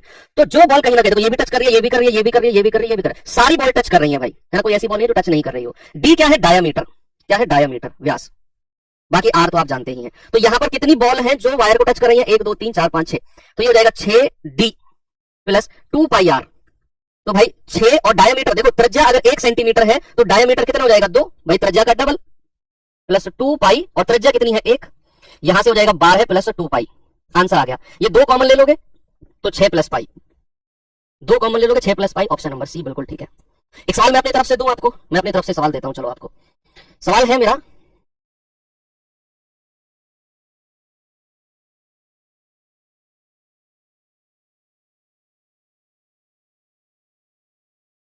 सेम इसी तरीके से क्वेश्चन है।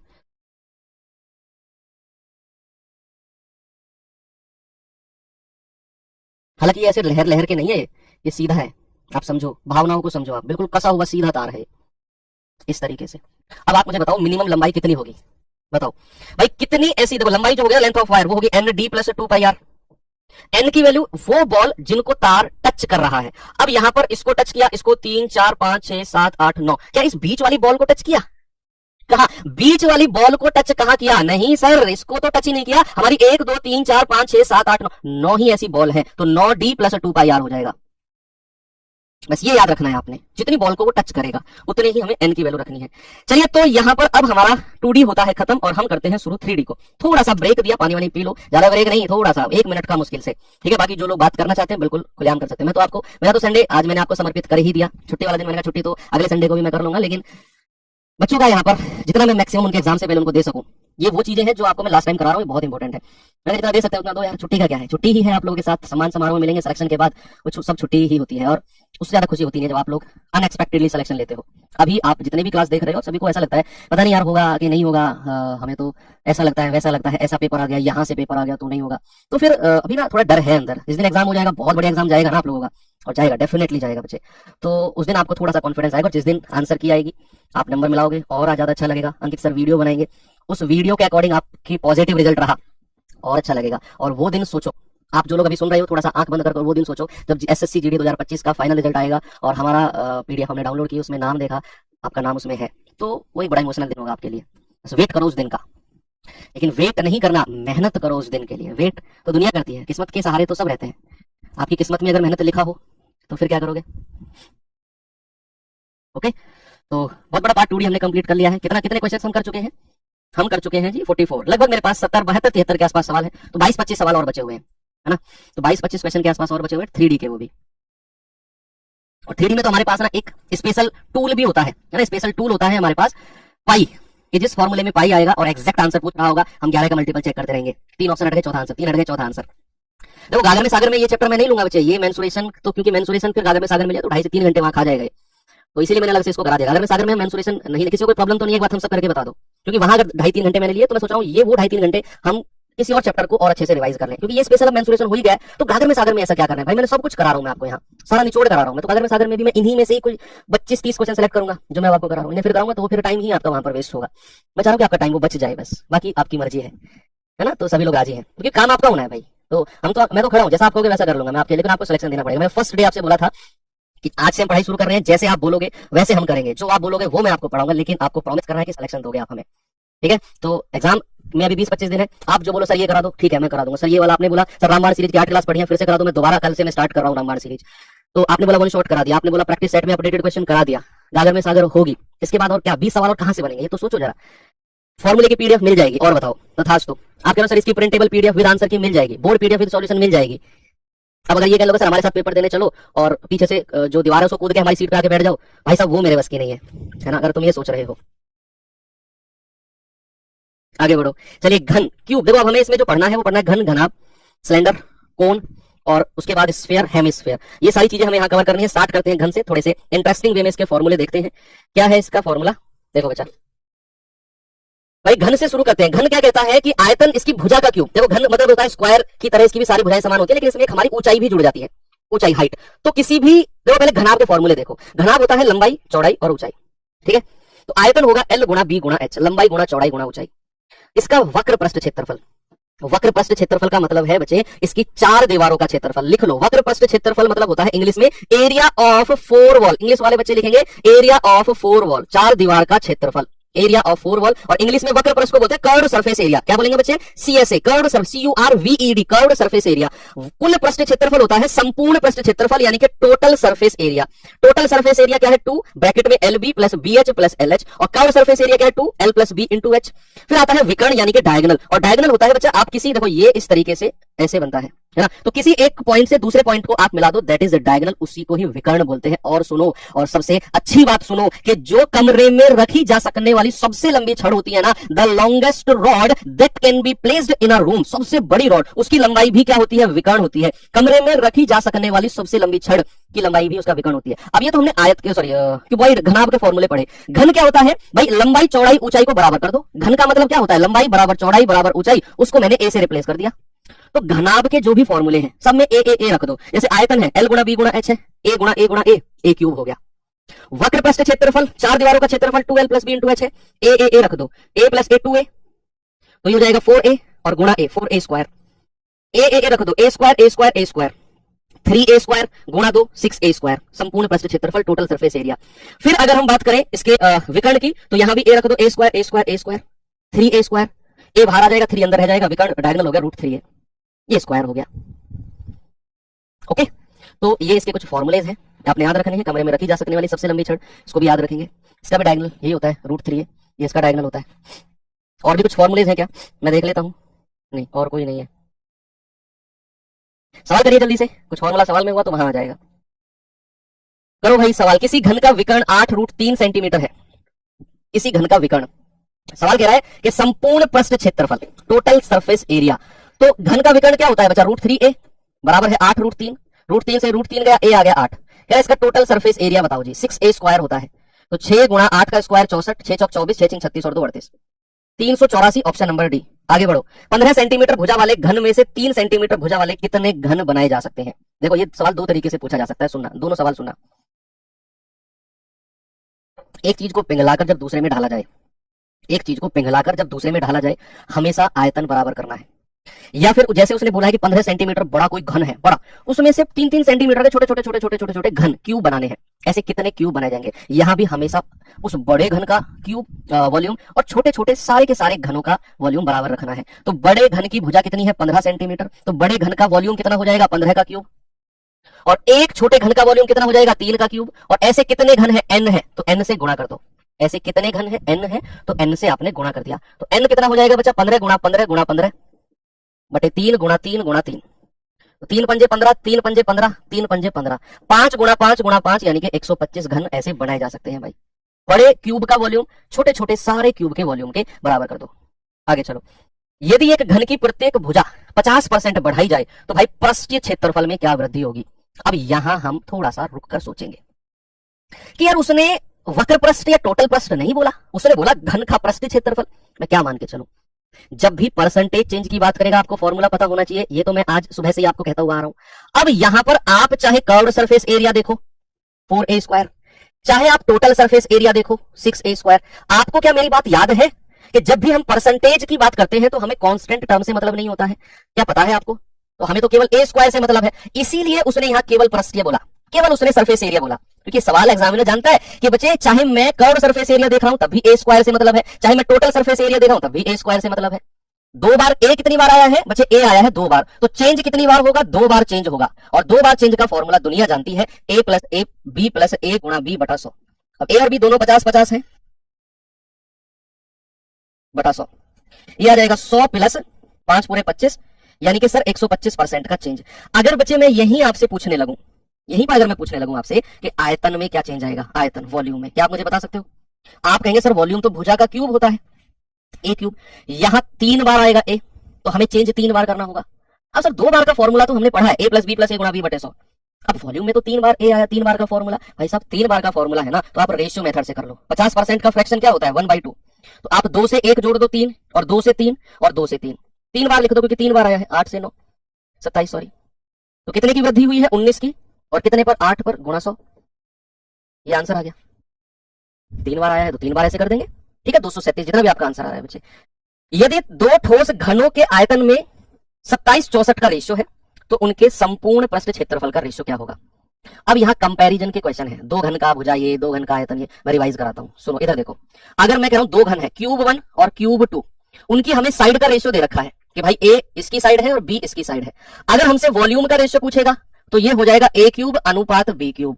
अगर हमसे सरफेस एरिया या पृष्ठीय क्षेत्रफल की बात करेगा, चाहे कर्व चाहे टोटल, चाहे वक्र चाहे संपूर्ण, कोई फर्क नहीं पड़ता, अगर वो पृष्ठीय क्षेत्रफल की बात करेगा और साइड का रेशियो, भुजा का रेशियो देगा, तो याद रखना आपने स्क्वायर करना है, a स्क्वायर और b स्क्वायर, बस। एक तो ये हो गया।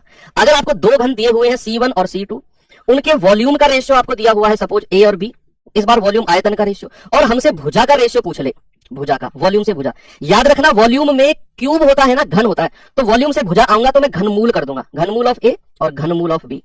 अब सबसे मोस्ट इंपोर्टेंट बात, अगर आपको आयतन का रेशियो देकर सरफेस एरिया का रेशियो पूछेगा, सरफेस एरिया पृष्ठीय क्षेत्रफल जिसको कहते हैं, पृष्ठीय क्षेत्रफल का रेशियो पूछेगा आयतन का रेशियो देकर, तो हम डायरेक्ट नहीं निकालेंगे, आयतन से डायरेक्ट सरफेस एरिया का रेशियो नहीं, हमें पैटर्न फॉलो करना है। पहले तो आयतन से भुजा का रेशियो निकालेंगे घनमूल करके, और फिर भुजा से सरफेस एरिया का रेशियो निकालेंगे। एक पैटर्न फॉलो करना है। क्या करना है, फिर इसका स्क्वायर कर देंगे, जो यहां से आएगा ना उसका स्क्वायर कर देंगे, जो मैंने ऊपर आपको लिखवाया है, ये ए स्क्वायर बी स्क्वायर, ये पैटर्न फॉलो करना है। ठीक है, बात समझ में आ गई। जैसे उसने आयतन का रेशियो 27, वॉल्यूम का रेशियो क्या दे रखा है बच्चा 27 और 64।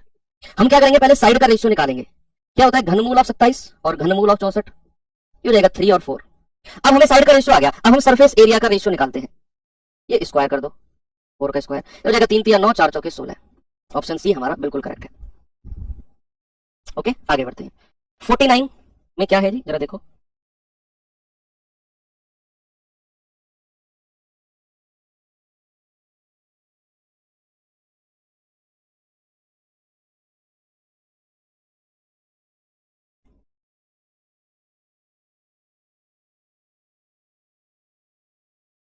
एक घनाकार कमरे में रखी जा सकने वाली सबसे लंबी छड़ की लंबाई 50√3 सेंटीमीटर है, तो घन का वॉल्यूम या फिर आयतन क्या होगा। ठीक है, तो घनाकार कमरे में रखी जा सकने वाली सबसे लंबी छड़ होगी √3a। भाई उसका डायगोनल होता है, उसका डायगोनल होता है। ठीक है, और उसकी लंबाई क्या है 50√3, √3 से √3 गया, ए आ जाएगा 50। तो यहां से अब वॉल्यूम पूछा है, तो वो क्या हो जाएगा, भुजा का क्यूब, यानी कि 50 का क्यूब। तो 5 का क्यूब होता है 125, और 1 जीरो का क्यूब होता है 3 जीरो। तो बच्चे ये आ जाएगा 1,25,000, ऑप्शन नंबर सी। ठीक है, कोई दिक्कत नहीं है, आगे बढ़े नेक्स्ट। चलिए अब आते हैं बात घनाभ के क्वेश्चन की तरफ। तो जरा क्यूबॉइड के सवाल देखना बच्चे, क्या है क्यूबॉइड के सवालों में।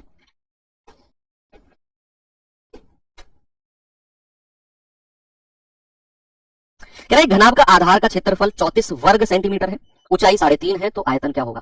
देखो कोई भी बच्चे अगर मैं घनाभ बनाता हूं, देखना सामने, कोई भी अगर मैं यहाँ क्यूबॉइड बनाता हूं, ये तो ये लंबाई होती है, ये चौड़ाई होती है, ये ऊंचाई होती है। बच्चे बात अगर मैं आधार की करता हूं ना, आधार की, ये वाली, ये बात अगर मैं आधार की करता हूं, तो ये आधार तो लंबाई गुणा चौड़ाई होता है, यानी कि हमें तो लंबाई गुणा चौड़ाई दे रखा है 34। ऊंचाई हमें अलग से दे रखी है 3.5। 3.5 को मैं अगर बटे में करना चाहूं तो 3 दूनी 6 और 1 7/2 भी कह सकता हूं। अगर हमें वॉल्यूम आयतन चाहिए तो लंबाई गुणा चौड़ाई गुणा ऊंचाई होता है, यानी कि 34 गुणा 7/2। 2 से जाएगा 17 बार, और 17 सत्ते 119 सेंटीमीटर क्यूब होता है। ऑप्शन नंबर सी बिल्कुल करेक्ट है। आगे बढ़े, चलो।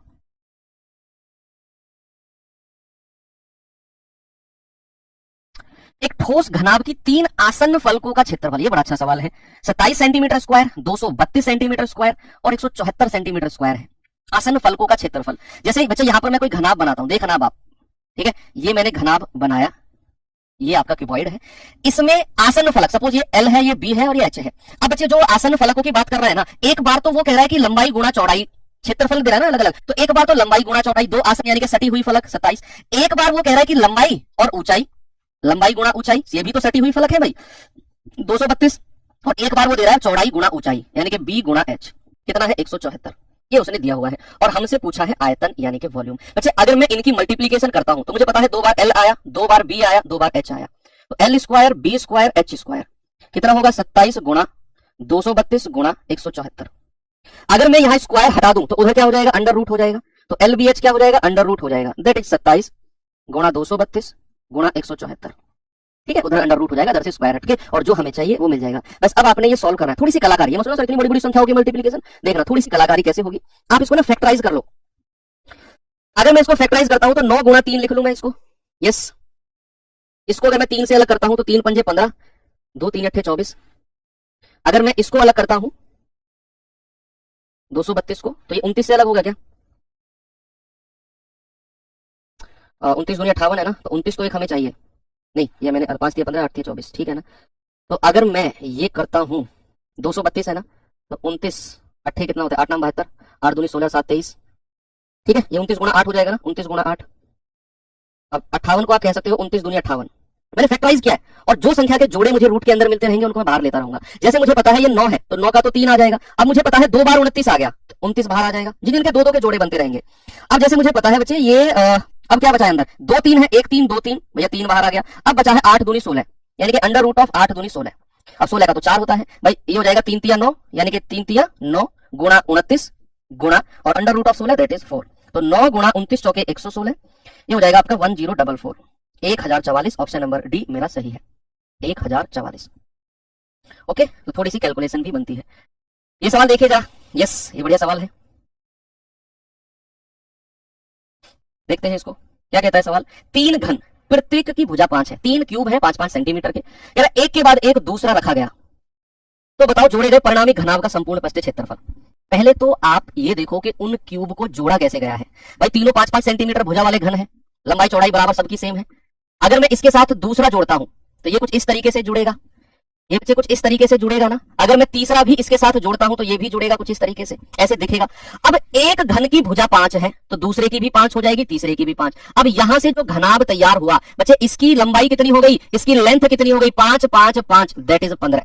3 घनों को एक साथ रखकर जो मिला, क्या इसकी चौड़ाई चेंज हुई? बताओ, क्या इसकी चौड़ाई, क्या इसकी जो चौड़ाई है, ब्रेथ है, क्या वो चेंज हुई? नहीं सर, वो तो 5 ही रहेगी। भाई ऐसे ही तो रखेंगे 1 बाय 1 बाय 1। क्या इसकी ऊंचाई चेंज होगी? नहीं सर, ऊंचाई तो यहां से लेकर यहां तक सेम रहेगी, हाइट भी 5 रहेगी, ब्रेथ भी 5, बस लंबाई आपका 5 5 5 3 हो जाएगी। आपसे कह रहा है उसका संपूर्ण पृष्ठीय क्षेत्रफल 2LB plus BH plus LH, ये क्या होता है? Total surface area. Total surface area तो LB यानी कि 15 5 75, BH यानी कि 55 25 और LH यानी कि 15 5 75।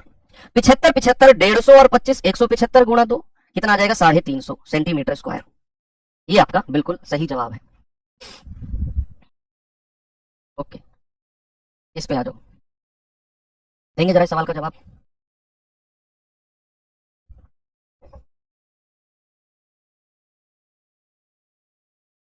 Very good. 6 centimetre, 9 centimetre, 12 centimetre विमा वाले घनाभ से कम कुल कितने घन बनाए जा सकते हैं? कम से कम, ये वर्ड बड़ा इंपॉर्टेंट है, इस पर जरा गौर करना। कम से कम, कम से कम, लीस्ट पॉसिबल नंबर, यानी कि हमारे पास एक बहुत बड़ा घनाभ है, 6 9 12 उसकी विमाएं है, उसने कहा कम से कम घन चाहिए। अगर मुझे कम से कम घन चाहिए, लीस्ट पॉसिबल नंबर, तो क्या एक घन का साइज बड़े से बड़ा होना चाहिए? यस और नो?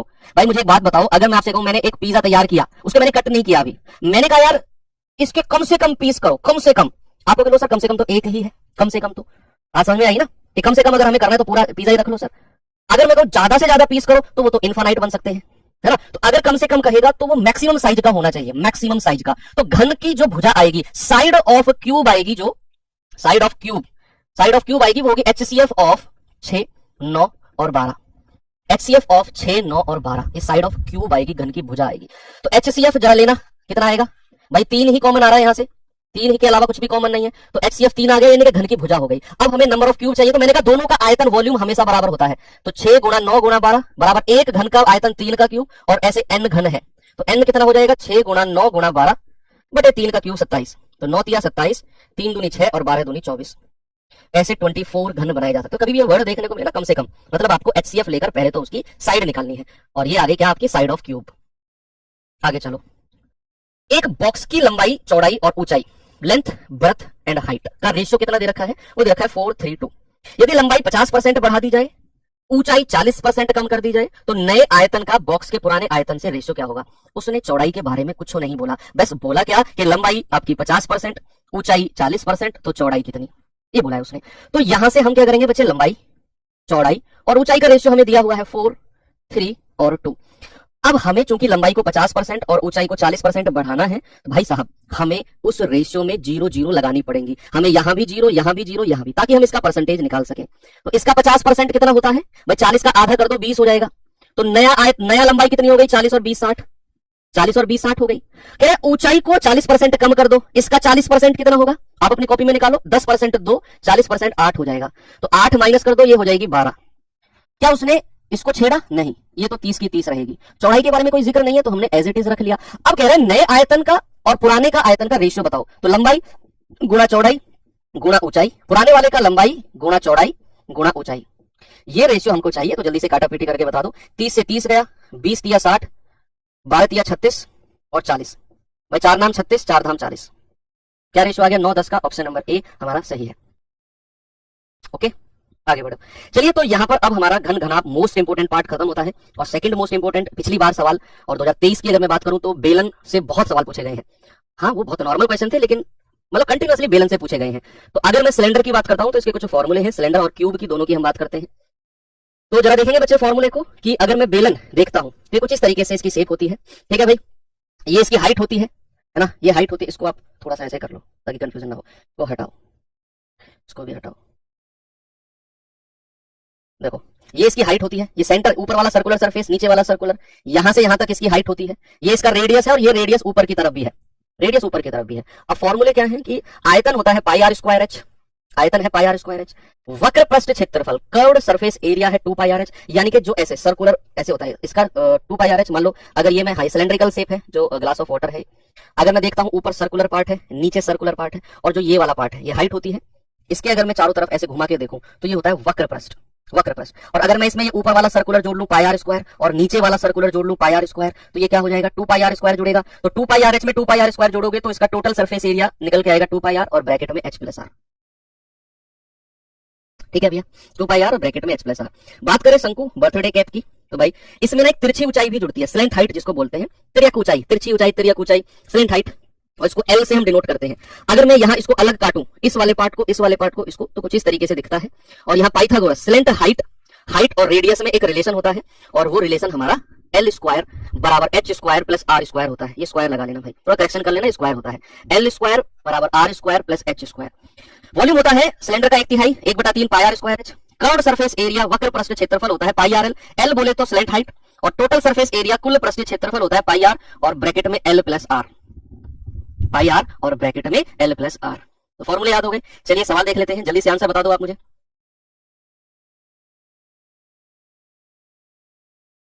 बताओ भाई जल्दी से जवाब क्या होगा। सवाल कह रहा है ऊंचाई 20 सेंटीमीटर, ओके, और आधार त्रिज्या 14 सेंटीमीटर वाले बेलन का आयतन पाई आर स्क्वायर एच होता है जी। वॉल्यूम तो पाई होता है 22/7, आर कितना है 14 गुणा 14 और गुणा ऊंचाई यानी कि 20, 7 दूनी 14, 22 दूनी 44 गुणा 14 गुणा 20, 14 चौके 56, 14 चौके 56 और 5 61 गुणा 20, ये हो जाएगा 1232 और 0। कहीं ऑप्शन में है क्या? देखो आप इस सवाल में देख सकते थे कि सवाल में पाई आ रहा है तो 11 का मल्टीपल चेक कर सकते हैं। 2 और 1 3, 3 और 3 6, 6 और 3 का डिफरेंस नहीं कटेगा। 2 और 1 3 में से 2 गया 1, नहीं बनेगी बात। 3 और 1 4 में से 3 गया 1, नहीं बनेगी बात। एक ही ऑप्शन है जो आपका 11 से भी कट रहा है। ऐसे भी आप चेक करोगे तो फिर आपको ये सब करने की जरूरत नहीं पड़ेगी। चलिए अगले सवाल पर चलते हैं, क्वेश्चन नंबर 56 से देखते हैं बच्चे जरा, और क्या है क्वेश्चन नंबर 56 में। करिए जब तक आप इस सवाल को।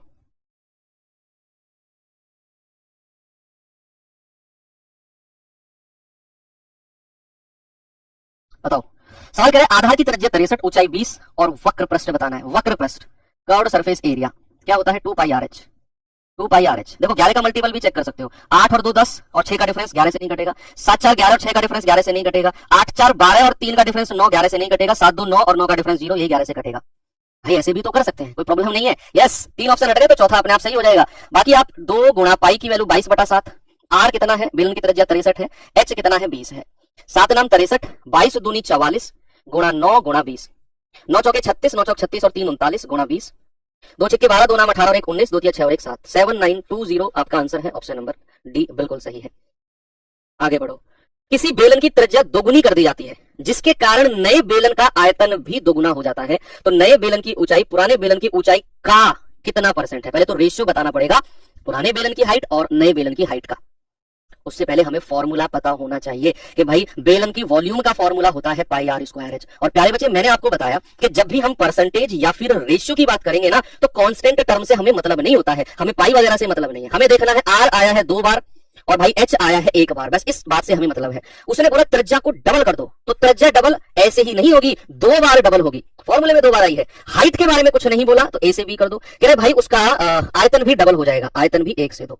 अब हमें ए और बी का रेशियो चाहिए, और मैंने आपको थोड़ी देर पहले ट्रिक भी बताई थी कि आप इन दोनों की मल्टीप्लाई और इसकी मल्टीप्लाई कर दो, तो ये हो जाएगा आपका 2 एकम 2, और इन दोनों की मल्टीप्लाई और इसकी मल्टीप्लाई कर दो, 2 दूनी 4, ये आ गया 2 1 का रेशियो। अब सवाल क्या कह रहा है? सवाल कह रहा है कि जो नया बेलन की ऊंचाई है ना, पुराने वाले की ऊंचाई का कितना परसेंट है? कितना परसेंट ज्यादा या कम नहीं कह रहा, ये जो 1 है ना ये 2 का कितना परसेंट है? तो 1/2 गुणा 100, सर 50% है, आधा है उसका, साफ दिख रहा है आधा है। ओके आगे बढ़ो।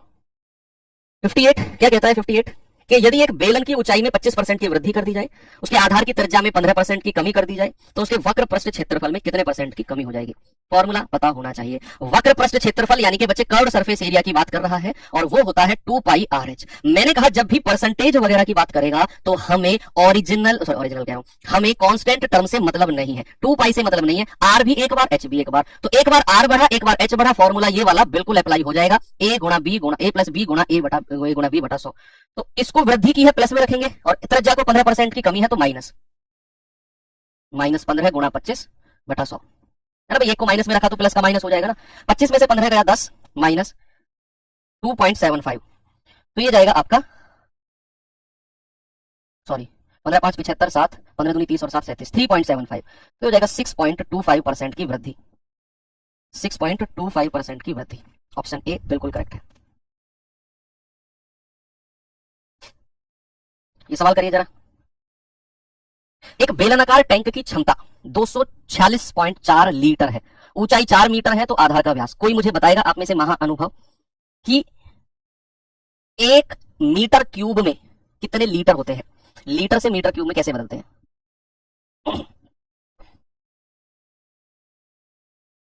वेरी गुड बच्चे, याद रखना 1 मीटर क्यूब में 1000 लीटर होते हैं, या फिर अगर मैं 1 लीटर पूछूं तो 1/1000 मीटर क्यूब आप कह सकते हो।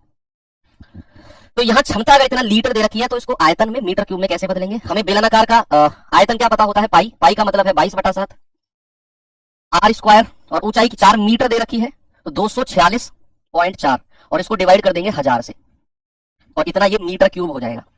ये सवाल बनता है ऐसे लीटर में देगा, उसको देखना है कि बच्चे को पता है कि नहीं कि लीटर से मीटर क्यूब कैसे बदलते हैं। देखो ये पॉइंट हटेगा, जीरो आ जाएगी, काटा पीटी करके जल्दी से रेडियस बता दो मुझे क्या होगी। देखो 22 से जाएगा, 22 एकम 22, 2 22 एकम 22, 22 दूनी 44, 4 से जाएगा 4 दूनी 8, 4 अट्ठे 32, 7 की गुणा उधर कर दो, 7 अट्ठे 56, 7 दूनी 14, 5 19 बटा 4 जीरो। तो यहां से रेडियस क्या हो जाएगा? स्क्वायर रूट ऑफ 196 बटे 4 जीरो। तो 196 का अंडर रूट होता है बच्चे 14, और 4 जीरो का होता है 2 जीरो, तो रेडियस क्या हो जाएगा? 0.14 मीटर। ठीक है भाई, और व्यास, हालांकि उसने हाँ डायमीटर पूछा है तो डबल कर दो, तो 0.28, 14 का डबल 28, तो 0.28 मीटर। ऑप्शन नंबर सी हमारा सही है, 0.28 मीटर। आगे चले, 2.8 नहीं 0.28 आएगा बच्चा। यस, ये सवाल देखेंगे। कह रहे एक बेलन का वक्र पृष्ठ क्षेत्रफल बेलन के समतल पृष्ठ क्षेत्रफल के बराबर है। जो कर्व सरफेस एरिया है ना, वो आधार के क्षेत्रफल के बराबर है। यदि बेलन का व्यास आर है, देखो कंफ्यूज करने के लिए उसने आर, जो हम रेडियस त्रिज्या मानकर चलते हैं अमूमन, उसने कहा व्यास आर है ताकि बच्चा कंफ्यूज हो जाए, उसने व्यास को ही आर मान लिया। खैर बेलन का संपूर्ण पृष्ठ क्षेत्रफल क्या होगा? बच्चे देखो उसने क्या बोला है, जो वक्र पृष्ठ क्षेत्रफल है ना, यहां हमें व्यास आर है तो त्रिज्या क्या हो जाएगी? रेडियस क्या हो जाएगा? r/2, व्यास का आधा, इसको r/2 मान के चलना है त्रिज्या को, तो 2 पाई r/2 इंटू एच बराबर कह रहा है बेलन के समतल पृष्ठ, जो बेस हमारा, देखो कोई भी हमारा बेलन होता है उसका जो आधार होता है ना वो सर्कुलर होता है बच्चे, और आधार का क्षेत्रफल क्या होता है? Pi r square. क्या होता है बच्चा? पाई आर कितना है? r/2 का स्क्वायर। पाई से पाई गया, एक r/2 से एक r/2 जाएगा, तो h बराबर कितना हो जाएगा? r/2, और यहां से r अगर मैं कहूंगा या h बराबर r/2 ही आप रखो, या फिर अगर मैं कहूं h बराबर r/2 ही रखो, चलो इसी फॉर्म में रखते हैं। अब उसने बोला है कि बेलन का total surface area, total surface area क्या होता है? 2 पाई r कितना है? r/2, और h प्लस r, h कितना है? r/2 है, और त्रिज्या भी r/2 है, h प्लस r है, त्रिज्या भी r/2, ये तो दोनों मिलके r बनेगा, ये r/2 है और ये 2 पाई है, 2 से 2 गया, क्या हो गया? Pi r square. भाई टोटल सरफेस एरिया कितना आ गया? Pi r square. तो जस्ट सारा खेल कंफ्यूजन का है, सारा खेल कहां कंफ्यूजन का है? ये वाला, उसने व्यास को जैसे यार माना, हमने कहा यार हम तो, जैसे उस बच्चे ने शुरू में कहा था कि सर वो तो 4a² - b² याद किया हुआ है, वही यार हमने तो रेडियस को नॉर्मली हम वो मान के चलते हैं आर।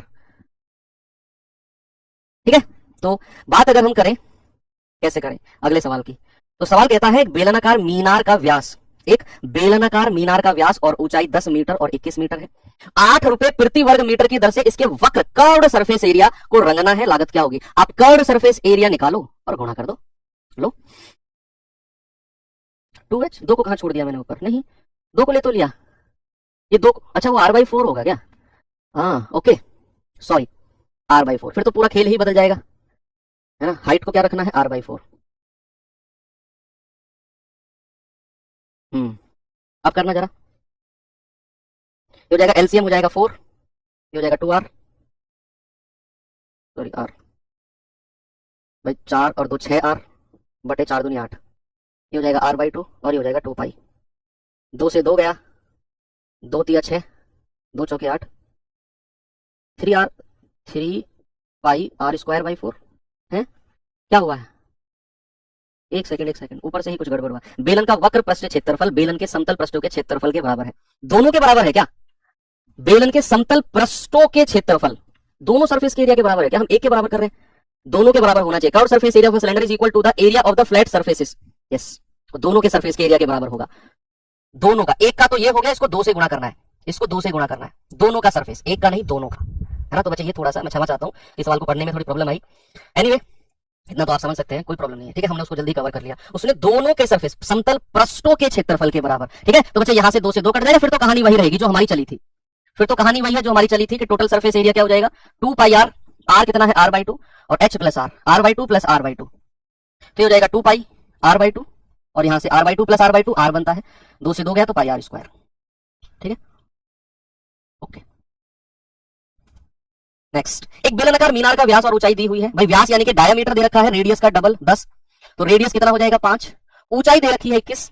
कह रहे भाई उसका ना, उसके वक्र पृष्ठ को रंगना है 8 रुपए के हिसाब से। पहले तो उसका वक्र पृष्ठ निकाल ही लो कि वक्र कर्व सरफेस एरिया होगा 2 पाई RH, 2 गुणा 22/7 गुणा 5 गुणा 21, 7 या 21, 22 या 66 और 5 दूनी 10, जीरो लगा दो।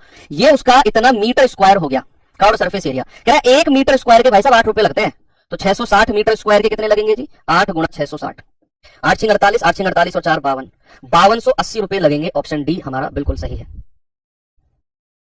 हाँ चेक कर सकते हो, बढ़िया। एक बच्चा कह सकते 8 का मल्टीपल चेक नहीं कर सकते? कर सकते हो। उसने बोला 8 रुपए प्रति वर्ग मीटर, तो लास्ट में तो 8 से गुणा करनी ही है हमको एरिया को, तो ठीक है आप लास्ट के 3 डिजिट देख सकते हो, क्योंकि 8 की डिविजिबिलिटी लास्ट का 3 डिजिट होती है। ये भी नहीं है, ये भी नहीं है, ये भी नहीं है। अरे क्या है, तो मैं चाहता हूं कि तुम अपने आप डेवलप करो इस स्किल को अपने आप। चलिए अब यहाँ पर शंकु के कुछ क्वेश्चन कर लेते हैं, कोण के देखेंगे बच्चे जरा। इसके बाद स्फीयर बचेगा, है ना, इसके बाद सिर्फ गोला बचेगा और उसके 3-4 सवाल बचेंगे और कुछ भी नहीं है। लगभग 75 क्वेश्चन है, तो 8 5 13 12-13 सवाल बचे हुए हैं, 12-13।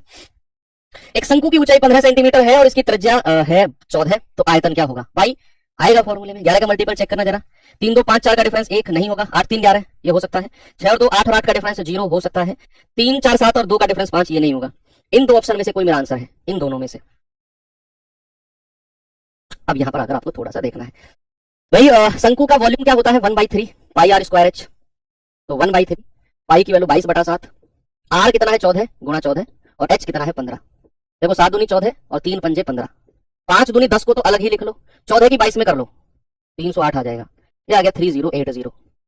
ऑप्शन नंबर बी हमारा सही है।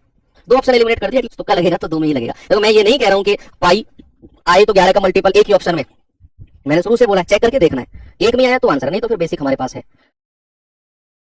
नेक्स्ट, ये सवाल देखिए बच्चे जरा।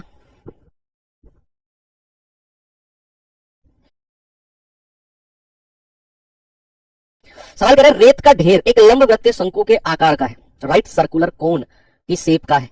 अब उसने बोला इसकी तिर्यक ऊंचाई 10 फुट है। तिर्यक ऊंचाई का मतलब क्या है बच्चा? उसकी स्लैंट हाइट एल कितनी दे रखी है 10 फीट, व्यास है 16, तो रेडियस कितना हो जाएगा 16/2 दैट इज 8। क्या हम हाइट निकाल सकते हैं पाइथागोरस थ्योरम लगा के? ये 10 है ये 8 है, तो ट्रिपलेट आज ही मैंने आपको बताई, वो ट्रिपलेट बताओ जिसमें 8 और 10 दोनों आता हो। आप कहेंगे सर वो ट्रिपलेट तो 6 8 10 का होता है, हाइट कितनी हो गई 6, नहीं तो आप पाइथागोरस लगा लेना। कह रहे भाई साहब आयतन बताओ क्या होगा? वॉल्यूम होता है 1/3 पाई r स्क्वायर h, तो 1/3 पाई की वैल्यू 22/7, 8 गुणा h कितना है 6। भाई यहाँ मल्टीपल चेक नहीं कर सकते, अप्रोक्सीमेट आंसर आएगा यहाँ आंसर अप्रोक्सीमेट आएगा, तो 3 दूनी 6, 22 गुणा 8 8 64 गुणा 2/7, ये आ जाएगा 22 गुणा 128/7, 22 8 176, 22 दूनी 44 और 17 61 का 1 हासिल के 6, 22 एकम 22 और 6 28/7, तो 7 चौके 28 0, 22 8 176 हासिल के 17, 22 दूनी 44 और 17 61 का 1 हासिल के 6, 22 एकम 22 6 28, नीचे 7 है तो 7 चौके 28 0, 402 पॉइंट समथिंग आना चाहिए।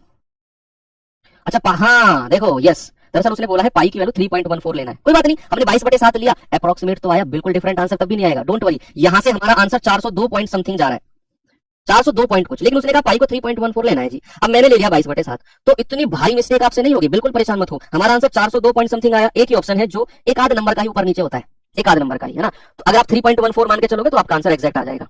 ओके, मैंने 22/7 माना तो आंसर आ गया 40.2 पॉइंट समथिंग। आप 3.14 मान के चलना तो एग्जैक्ट आंसर आ जाएगा। ओके, चलो आगे बढ़े। नेक्स्ट बताइए इसका जवाब।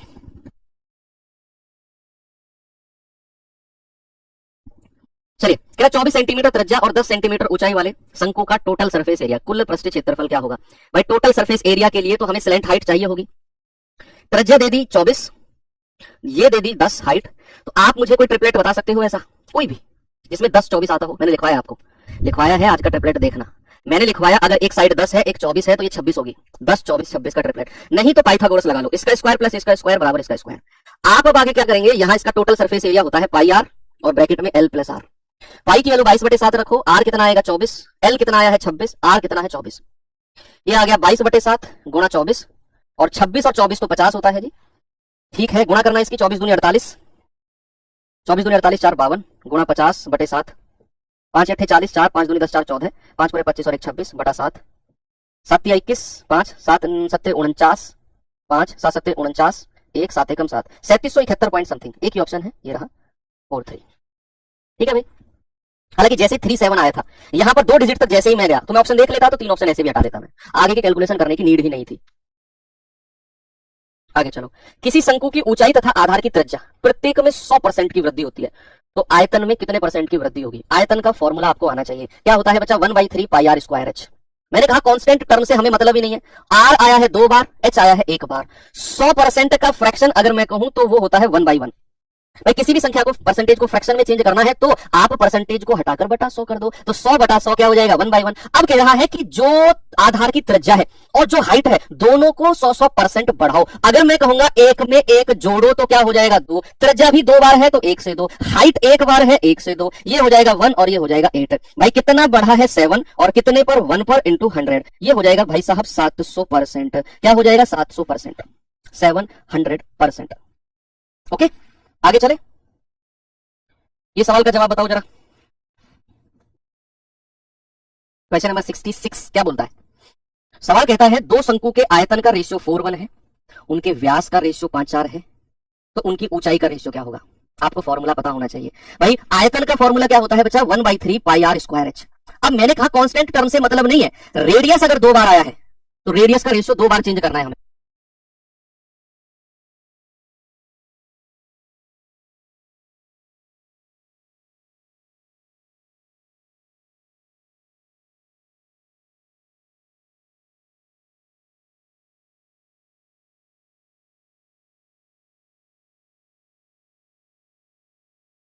चलिए भाई ठीक है, तो मैंने क्या बोला, आयतन का रेशियो है 4:1, व्यास का रेशियो 5:4। देखो जब भी बात रेशियो की होगी ना तो जो रेशियो व्यास का होगा वही त्रिज्या रेडियस का हो जाएगा। वॉइस नहीं आ रही, अच्छा पर्सनल बातें सुना दूं तुम्हें मैं, हैं तो खुश रहोगे तुम। कुछ बात आया है कोई, उससे मैं बात कर रहा हूं, तुम्हें भी सुना दूं सारी बातें, सारी सुनोगे। जो सुनने का काम जो करने को कर लिया सवाल, वॉइस नहीं आ रही, पहले इसका आंसर तो बता देते। देखो जो व्यास का रेशियो है बच्चे वही रेडियस का भी रेशियो होगा। अब हमें पता है फॉर्मूले में रेडियस 2 बार आया है तो 2 बार 5 से 4 करना है आपने, 2 बार क्या करना है 5 से 4। हाइट हमें नहीं पता, उसके बारे में हमें बताना है तो ए से बी मान लिया। आयतन को बोला है उसने 4:1 का रेशियो, क्या बोला है बच्चे 4:1 का रेशियो वॉल्यूम को। अब अगर हमें चाहिए ए और बी का रेशियो, मैंने आपको ट्रिक आज बता भी दी। तीसरा सवाल है ये, क्या करना है इन दोनों की मल्टीप्लाई, इन दोनों की मल्टीप्लाई और ये नीचे वाली संख्या 5 पूरे 25 एकम 25 और इन दोनों की मल्टीप्लाई और नीचे वाली संख्या 4 चौक 16 चौके 64, 64 25 यानी कि ऑप्शन नंबर सी मेरा करेक्ट हो जाएगा। ठीक है भाई आगे चलें, 67 के पास आते हैं। क्या कहता है 67 क्वेश्चन, बताओ। कह रहा है कि एक शंक्वाकार तंबू में 12 लोग बैठे हुए हैं, तो घिसा पिटा सवाल है, कई बार करा दिया। प्रत्येक व्यक्ति के पास जमीन पर 5 मीटर स्क्वायर का स्थान है और सांस लेने के लिए 20 मीटर क्यूब की हवा चाहिए। तंबू की ऊंचाई कितनी हो जाएगी। एक तंबू ये होता है ना शंक्वाकार, ऐसा कॉनिकल टेंट है। क्या है बच्चा, ऐसा कॉनिकल टेंट है, ये कॉनिकल टेंट है। कह रहा है कि इसके अंदर लोग बैठे हुए हैं, ऐसे लोग बैठे हुए हैं, ऐसे लोग बैठे हुए हैं और एक व्यक्ति को बैठने के लिए 5 मीटर स्क्वायर का एरिया चाहिए, पूरे 5 मीटर, और फुल पैक है ये तंबू, फुल पैक है कितने लोगों से, 12 लोगों से। तो अगर मैं इसका एरिया निकालना चाहूं, एरिया ऑफ द बेस, अगर मैं इस बेस का एरिया निकालना चाहूं, 12 लोग बैठे हुए हैं, एक आदमी ने घेरा हुआ है 5 मीटर स्क्वायर, तो एरिया ऑफ बेस कितना हो गया, आधार का क्षेत्रफल पाई आर स्क्वायर की वैल्यू कितनी हो गई भाई, एक व्यक्ति के पास 5 मीटर स्क्वायर है तो 12 के पास हो गया 60 मीटर स्क्वायर, तो ये पाई आर स्क्वायर की वैल्यू हो गई आपके पास। ऐसे रहने दो इसको, एरिया ऑफ बेस कितना टोटल एरिया है जो 12 लोगों ने घेरा हुआ है। अब एक व्यक्ति 20 मीटर क्यूब की हवा लेता है सांस लेने के लिए, तो आयतन कितना होगा, वॉल्यूम कितना हो जाएगा, वॉल्यूम आयतन 1/3 पाई आर स्क्वायर एच की वैल्यू क्या हो जाएगी भाई, 12 लोग हैं, एक को चाहिए 20 मीटर क्यूब की हवा, तो 12 लोगों को कितना चाहिए 240 मीटर क्यूब, ये आयतन हो गया। अब यहां से उसने पूछा तंबू की ऊंचाई, हाइट ऑफ द टेंट क्या होगी। हमें पता है पाई आर स्क्वायर की वैल्यू हमने ये देख ली 60। अगर मैं यहां रखता हूं 1/3 गुणा 60 गुणा एच बराबर 240 है, तो 6 चौके 24 और 3 की गुणा 4 में करेंगे तो एच आ जाएगा 4 तिया 12। आंसर कितना होगा बच्चा? ऑप्शन नंबर बी बिल्कुल सही जवाब है। चलो ठीक है, अब यहां पर हमारा लास्ट टॉपिक चलता है बच्चे, जिसको बोलते हैं स्फीयर एंड हेमिस्फीयर। गोला और अर्ध गोला बचा हुआ है, ठीक है, इसको करते हैं। 5-6 सवाल और हैं, इनको कंप्लीट करके 1-2 सवाल आई थिंक मुझे लगता है कि मिसलेनियस में रखे हुए हैं, तो उनको करने के बाद टोटल 75-76 है हमारे पास क्वेश्चन। कितने हो चुके हैं? 67 हो चुके हैं, तो 5, 3, 8, 7-8 सवाल और बचे हुए हैं। देखो गोला क्या कहता है कि आयतन 4/3 पाई आर क्यूब है, पृष्ठीय क्षेत्रफल 4 पाई आर स्क्वायर। जब हम स्फीयर की बात करेंगे, एग्जांपल क्या होता है? बॉल, फुटबॉल, क्रिकेट बॉल, वो स्फीयर होते हैं, उनका सरफेस एरिया एक ही होता है, उनका सरफेस एरिया एक ही होता है 4 पाई आर स्क्वायर। यहां पर 2 सरफेस एरिया, कर्व्ड और टोटल, वक्र और संपूर्ण नहीं होते, एक ही होता है सरफेस एरिया, पृष्ठीय क्षेत्रफल। बात करें अगर अर्ध गोले हेमिस्फीयर की, तो गोले को बीच में से काट दो, ये हेमिस्फीयर बन जाएगा, इस तरीके से आपको दिख रहा होगा। तो इसका आयतन इसके आधा कर दो, 4/3 पाई आर क्यूब का आधा करोगे तो 2/3 पाई आर क्यूब।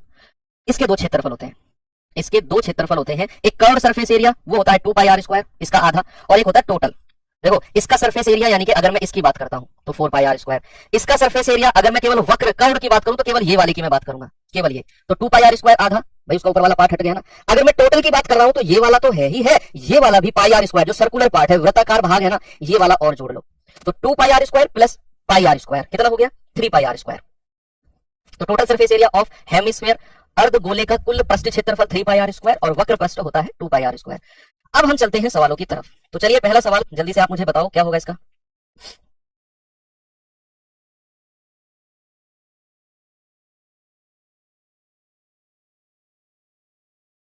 बताओ भाई।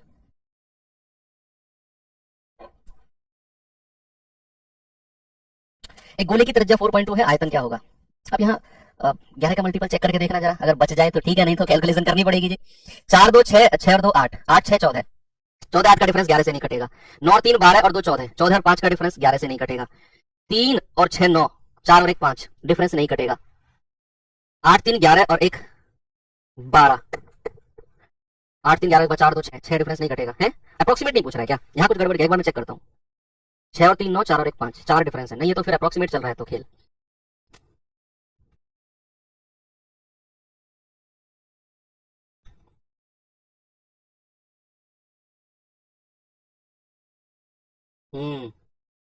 हाँ अप्रोक्सीमेट चला है खेल, तो अप्रोक्सीमेट गया है, तो फिर यार ये हमें फंसवाना चाह रहा है सवाल। एनीवे चलते हैं भाई, 4/3 पाई आर क्यूब निकालो आप। 4/3 पाई आर क्यूब, कोई ऑप्शन ही नहीं है हमारे पास। 4/3 पाई की वैल्यू 22/7 लो, आर क्यूब यानी कि 4.2 गुणा 4.2 गुणा 4.2, ये हमें करना है। अब देखो यहाँ पॉइंट है, जीरो कर दो, यहाँ पॉइंट है, जीरो कर दो, यहाँ पॉइंट है, जीरो कर दो। अब आप यहाँ इसको कैलकुलेट करिए तो 7 या 21, 7 या 21, 21 दूनी 42। अप्रोक्सीमेट तो नहीं जाना चाहिए, पूरा पूरा कट भी रहा है। चलो कोई बात नहीं, वो करते हैं भैया। ये क्या हो जाएगा आपका? 2 की मल्टीप्लाई करो, पहले 42 गुणा 42 कर लो। 42 का स्क्वायर कितना होता है? इनके आपस में मल्टीप्लाई कर लो, 4 दूनी 8 गुणा 22 और बटे 1000। भाई 42 का स्क्वायर क्या होगा? 2 दूनी 4, ठीक है, और 4 दूनी 8 दूनी 16 का 6 और 4 चौक 16 17, 1764 गुणा 22 गुणा 8 बटे 1000। 22 की गुणा करेंगे, 22 के 88, 22 छिक्के 132 और 8 140, 22 सत्ते 154 और 14 168, 22 एकम 22 और 16 38 गुणा 8 बटे 1000। 8 अठे 64, 8 अठे 64, 6 8 अठे 64 6 70, 8 24 और 7 31 बटे 1000। ये आ गया 310.464। यस, इसीलिए प्रॉब्लम थी, समझे? समझे बात को? क्योंकि यहाँ पॉइंट के बाद 3 डिजिट है, लेकिन ऑप्शन में केवल 2 डिजिट थी। ये 4 हटा दिया। कितना तेज हो रहा है एग्जामिनर, देख रहे हो तुम? क्या करें भाई, करना पड़ेगा हमें, अब क्या कर सकते हैं, क्योंकि उसने लास्ट की 3rd डिजिट नहीं ली, नहीं तो हम उड़ा देते 11 का मल्टीपल करके। कोई बात नहीं है, आगे चलते हैं। नेक्स्ट क्वेश्चन नंबर 69 क्या है, इसको देखेंगे जरा। एक गोले की त्रिज्या 6 सेंटीमीटर है, इस गोले के पृष्ठ क्षेत्रफल का संख्यात्मक मान इसके आयतन के संख्यात्मक मान का कितना परसेंट है? पृष्ठ क्षेत्रफल और इसका आयतन दोनों का रेशियो ले लो, मेरे हिसाब से बेस्ट रहेगा। उसने बोला है जो इसका सरफेस एरिया है ना, वो इसकी वॉल्यूम का कितना परसेंट है? सरफेस एरिया वॉल्यूम का। तो 2 ऑप्शन है, या तो आप त्रिज्या रख के सरफेस एरिया वॉल्यूम दोनों निकालो, या फिर आप सरफेस एरिया और वॉल्यूम का रेशियो निकाल लो। आप क्या करो बच्चा? सरफेस एरिया और वॉल्यूम का रेशियो। भाई ये होता है 4 पाई आर स्क्वायर और ये होता है 4/3 पाई आर क्यूब। क्या होता है? 4/3 पाई आर क्यूब। अगर मैं वॉल्यूम की बात करूंगा तो 4/3 पाई आर क्यूब ले लो, सरफेस एरिया की मैं बात करूंगा तो 4 पाई आर स्क्वायर ले लो। तो यहां पर अगर आप देखेंगे तो रेशियो बड़ा प्यारा सा आएगा, 4 पाई से 4 पाई गया, आर स्क्वायर से आर स्क्वायर गया, ये आ गया 3:1। कर लो ठीक है। अब आपसे क्या कह रहा है कि जो गोले का पृष्ठीय क्षेत्रफल है ना, इसके आयतन का उल्टा उल्टा कैसे हो गया, 4/3 पाई आर क्यूब होना चाहिए ना, सॉरी ये तो क्यूब है, तो यहाँ आर बचेगा, आर बचेगा, तो ये 3 है और रेडियस हमें 6 दे रखा है, तो ये 1 और 2 आ जाएगा। कह रहा है जो इसका पृष्ठीय क्षेत्रफल है 1, वो इसके वॉल्यूम का यानी कि बटे 2 जिसका कहता है उसको नीचे रखते हैं, ये इसका 50% हो जाएगा। ठीक है जी, 50% बिल्कुल सही है। आगे अगर हम चले तो आगे क्या कहेगा,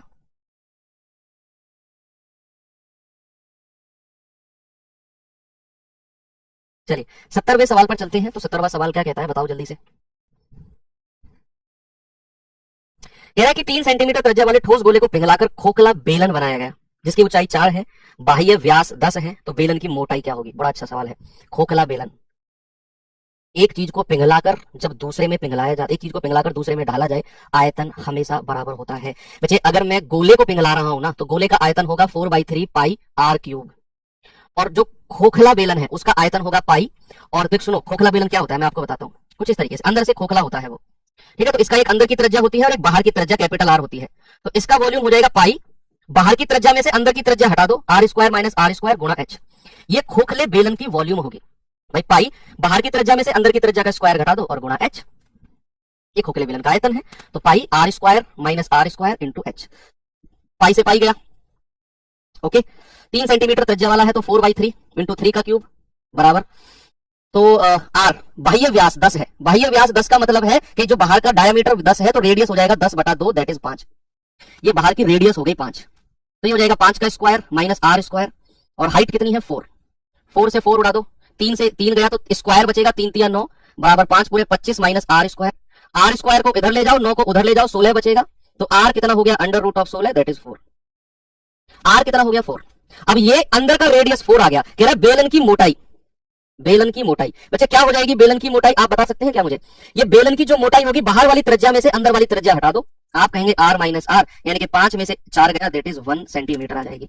कितनी आएगी 1 सेंटीमीटर। तो खोखले बेलन का भी फॉर्मूला हमें पता चल गया, pi r square minus r square into H.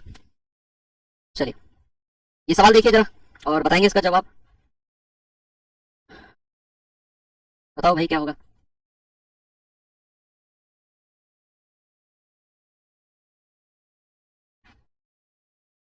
कह रहा है कि 7 सेंटीमीटर त्रिज्या का बड़ा गोला है, 2744 छोटे छोटे गोले बनाए गए, तो प्रत्येक गोले का पृष्ठीय क्षेत्रफल क्या होगा। पहले तो उसकी रेडियस बतानी है, एक बड़े गोले को पिघलाकर छोटे छोटे गोले बनाए गए हैं तो उसका रेडियस क्या होगा, आयतन तो हमेशा बराबर होगा ना, तो आप कहेंगे सर 4/3 पाई आर क्यूब, 7 का क्यूब, एक छोटे गोले का आयतन होगा 4/3 पाई आर क्यूब, और ऐसे कितने गोले हैं 2744, 4/3 पाई से 4/3 पाई उड़ा दो, आर क्यूब कितना होगा बच्चे 7 का क्यूब, बटे देखो 2744 जो होता है ना, जिसको नहीं पता वो याद रखो 14 का क्यूब होता है, 14 का क्यूब 2744 होता है, 15 तक के क्यूब याद रहने चाहिए आपको। तो आर अगर हमें यहां से निकालना है तो घनमूल ऑफ 7 का क्यूब बटे 14 का क्यूब, तो 7 बाहर आ जाएगा, 14 बाहर आ जाएगा, 1/2 आ गया, रेडियस आ गया 1/2 छोटे गोले का, पृष्ठीय क्षेत्रफल पूछा है 4 पाई आर स्क्वायर, तो 4 पाई यानी कि 1/2 का स्क्वायर, ये हो जाएगा 4 पाई 1/4, पाई से पाई गया, 4 से 4 गया, आ गया पाई, ऑप्शन डी बिल्कुल सही है। ओके आगे चलते हैं अगला 72 क्वेश्चन की तरफ, और क्या है इसमें बताइए।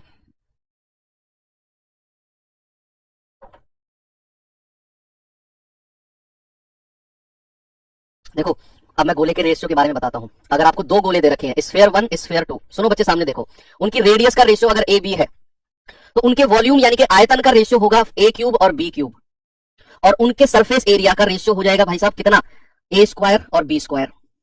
यही चीज अगर उल्टा दी रखी हो हमें कि दो सरफेस दो स्फीयर है, हमें वॉल्यूम का रेशियो दे रखा है ए बी और हमें रेडियस का रेशियो चाहिए, तो घनमूल ऑफ ए और घनमूल ऑफ बी, और उसके बाद फिर हम सरफेस एरिया का लाएंगे, ये डायरेक्ट हम नहीं निकालेंगे, पहले वॉल्यूम से रेडियस फिर रेडियस से सरफेस एरिया।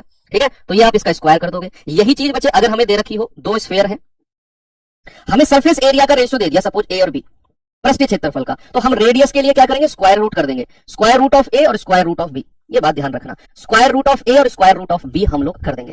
ठीक है भैया, अब जैसे सवाल में दे रखा है क्षेत्रफल का रेशियो 49-25, तो एरिया का रेशियो सरफेस एरिया का रेशियो कितना है 49-25, तो पहले तो रेडियस का रेशियो निकालो, under root of 49 under root of 25, ये आ जाएगा 75। अब वॉल्यूम का रेशियो निकालो आयतन का, उसके लिए क्या करेंगे, क्यूब कर दो, 7 का क्यूब और 5 का क्यूब, यानी कि 343 और 125, 343 और 125, ऑप्शन नंबर ए मेरा बिल्कुल ठीक है। ओके, तो ये चीज रिवाइज कर लेना थोड़ा सा। चलते हैं सवाल नंबर 73 की तरफ, क्या है 73 में जरा देखेंगे भाई।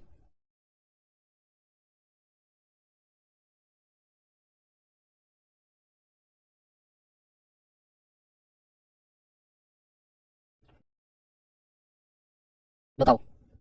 सवाल है यदि एक अर्धगोले का व्यास 63 सेंटीमीटर है तो अर्धगोले का आयतन वॉल्यूम कितना होगा। बड़ा थोड़ा सा कैलकुलेटिव क्वेश्चन है भाई। रेडियस कितना हो जाएगा, व्यास का आधा, 63/2। तो वॉल्यूम क्या होता है अर्धगोले का भाई, वो होता है 2/3 पाई आर क्यूब, होता है कि नहीं। तो 2/3 पाई की वैल्यू 22/7 रखो और आर क्यूब यानी कि 63/2 गुणा 63/2 गुणा 63/2।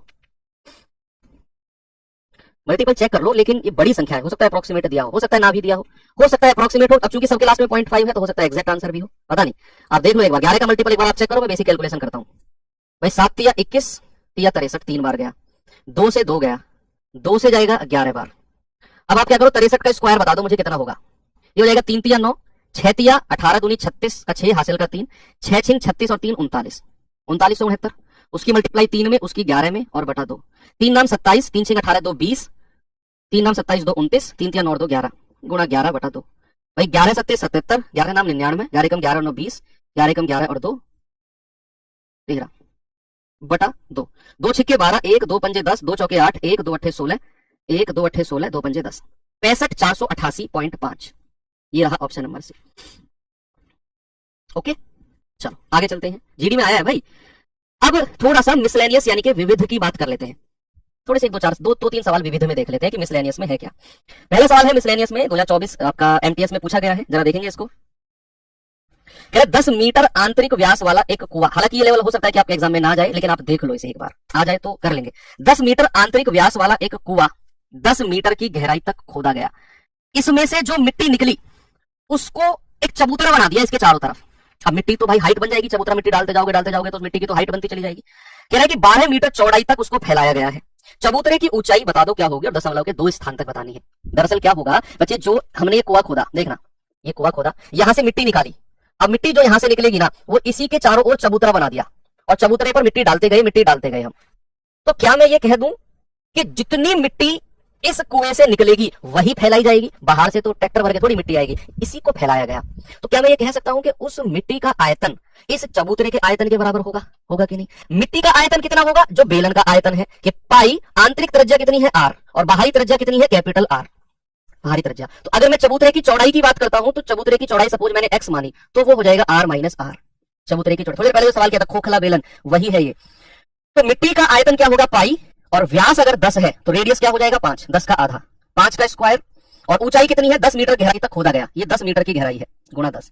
चबूतरे की आयतन क्या होगा पाई और आर स्क्वायर यानी कि बाहर वाला आर स्क्वायर क्या होगा वो थोड़ा सा देखो भाई। चबूतरे की 12 मीटर चौड़ाई तक उसे फैलाया गया है, 12 मीटर, सॉरी ये 12 मीटर है, आर माइनस आर कितना है 12 मीटर, ये हमारे पास है 5, तो बाहर का आर कितना हो जाएगा 12 और 5 17 भाई। ये तो हमारे पास 5 है ना आंतरिक त्रिज्या और 12 मीटर की चौड़ाई तक फैलाया गया है, तो आर कितना आ जाएगा 17। तो बच्चे अब हम कहेंगे इसका जो क्षेत्रफल सॉरी आयतन होगा वो आर स्क्वायर यानी कि 17 का square minus small r square 5 का स्क्वायर और गुणा एच। अब जो ये एच आएगा ना, ये वही आएगा जो हमसे पूछ रहा है कि भाई कितनी ऊंचाई तक उसे फैलाया गया है, ये एच वही आ गया, चबूतरे का आयतन और मिट्टी का आयतन।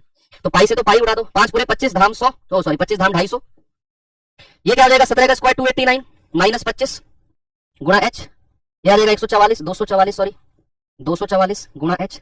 तो एच कितना हो गया 250 बटे 244। ये आप मुझे बता दो क्या होगा। एक सेकंड ठीक है ना हमने भाई, बाहर वाला रेडियस क्या होगा 5 और 12 17 हो जाएगा, ठीक है, अंदर वाला 5, ठीक है बता दो भाई कितना होगा 1 पॉइंट समथिंग जाएगा 264 कहां पे, ओहो सॉरी 264 है ना, हाँ 8 में से 2 गया 6, 264। फिर तो एक से छोटा आंसर आएगा, एक से छोटा आएगा 264 गुणा एच। 250 ऊपर है 264 नीचे है, एक से छोटा आंसर आना, एक से बड़ी वैल्यू तो पॉसिबल ही नहीं है। अब आप देख लो 264 को अगर मैं डिवाइड करता हूं 250 से तो 0.0 अगर हम लगाते हैं तो कितनी बार जाएगा, एक ही संख्या डिसाइड कर देगी क्या आंसर है। अगर ये 9 बार गया, 9 चौके 36 3, 9 छिक्के 54 3 57 5, 9 दूनी 18 5 23, यस चला गया 9 बार, यानी कि मेरा आंसर 0.9 से शुरू होगा, तो मेरा आंसर हो जाएगा लगभग 0.95। देखा आपको नहीं पता 0.8 या 0.9 में से क्या होगा, आपने एक डिजिट तक डिवाइड किया और डिसाइड हो गया।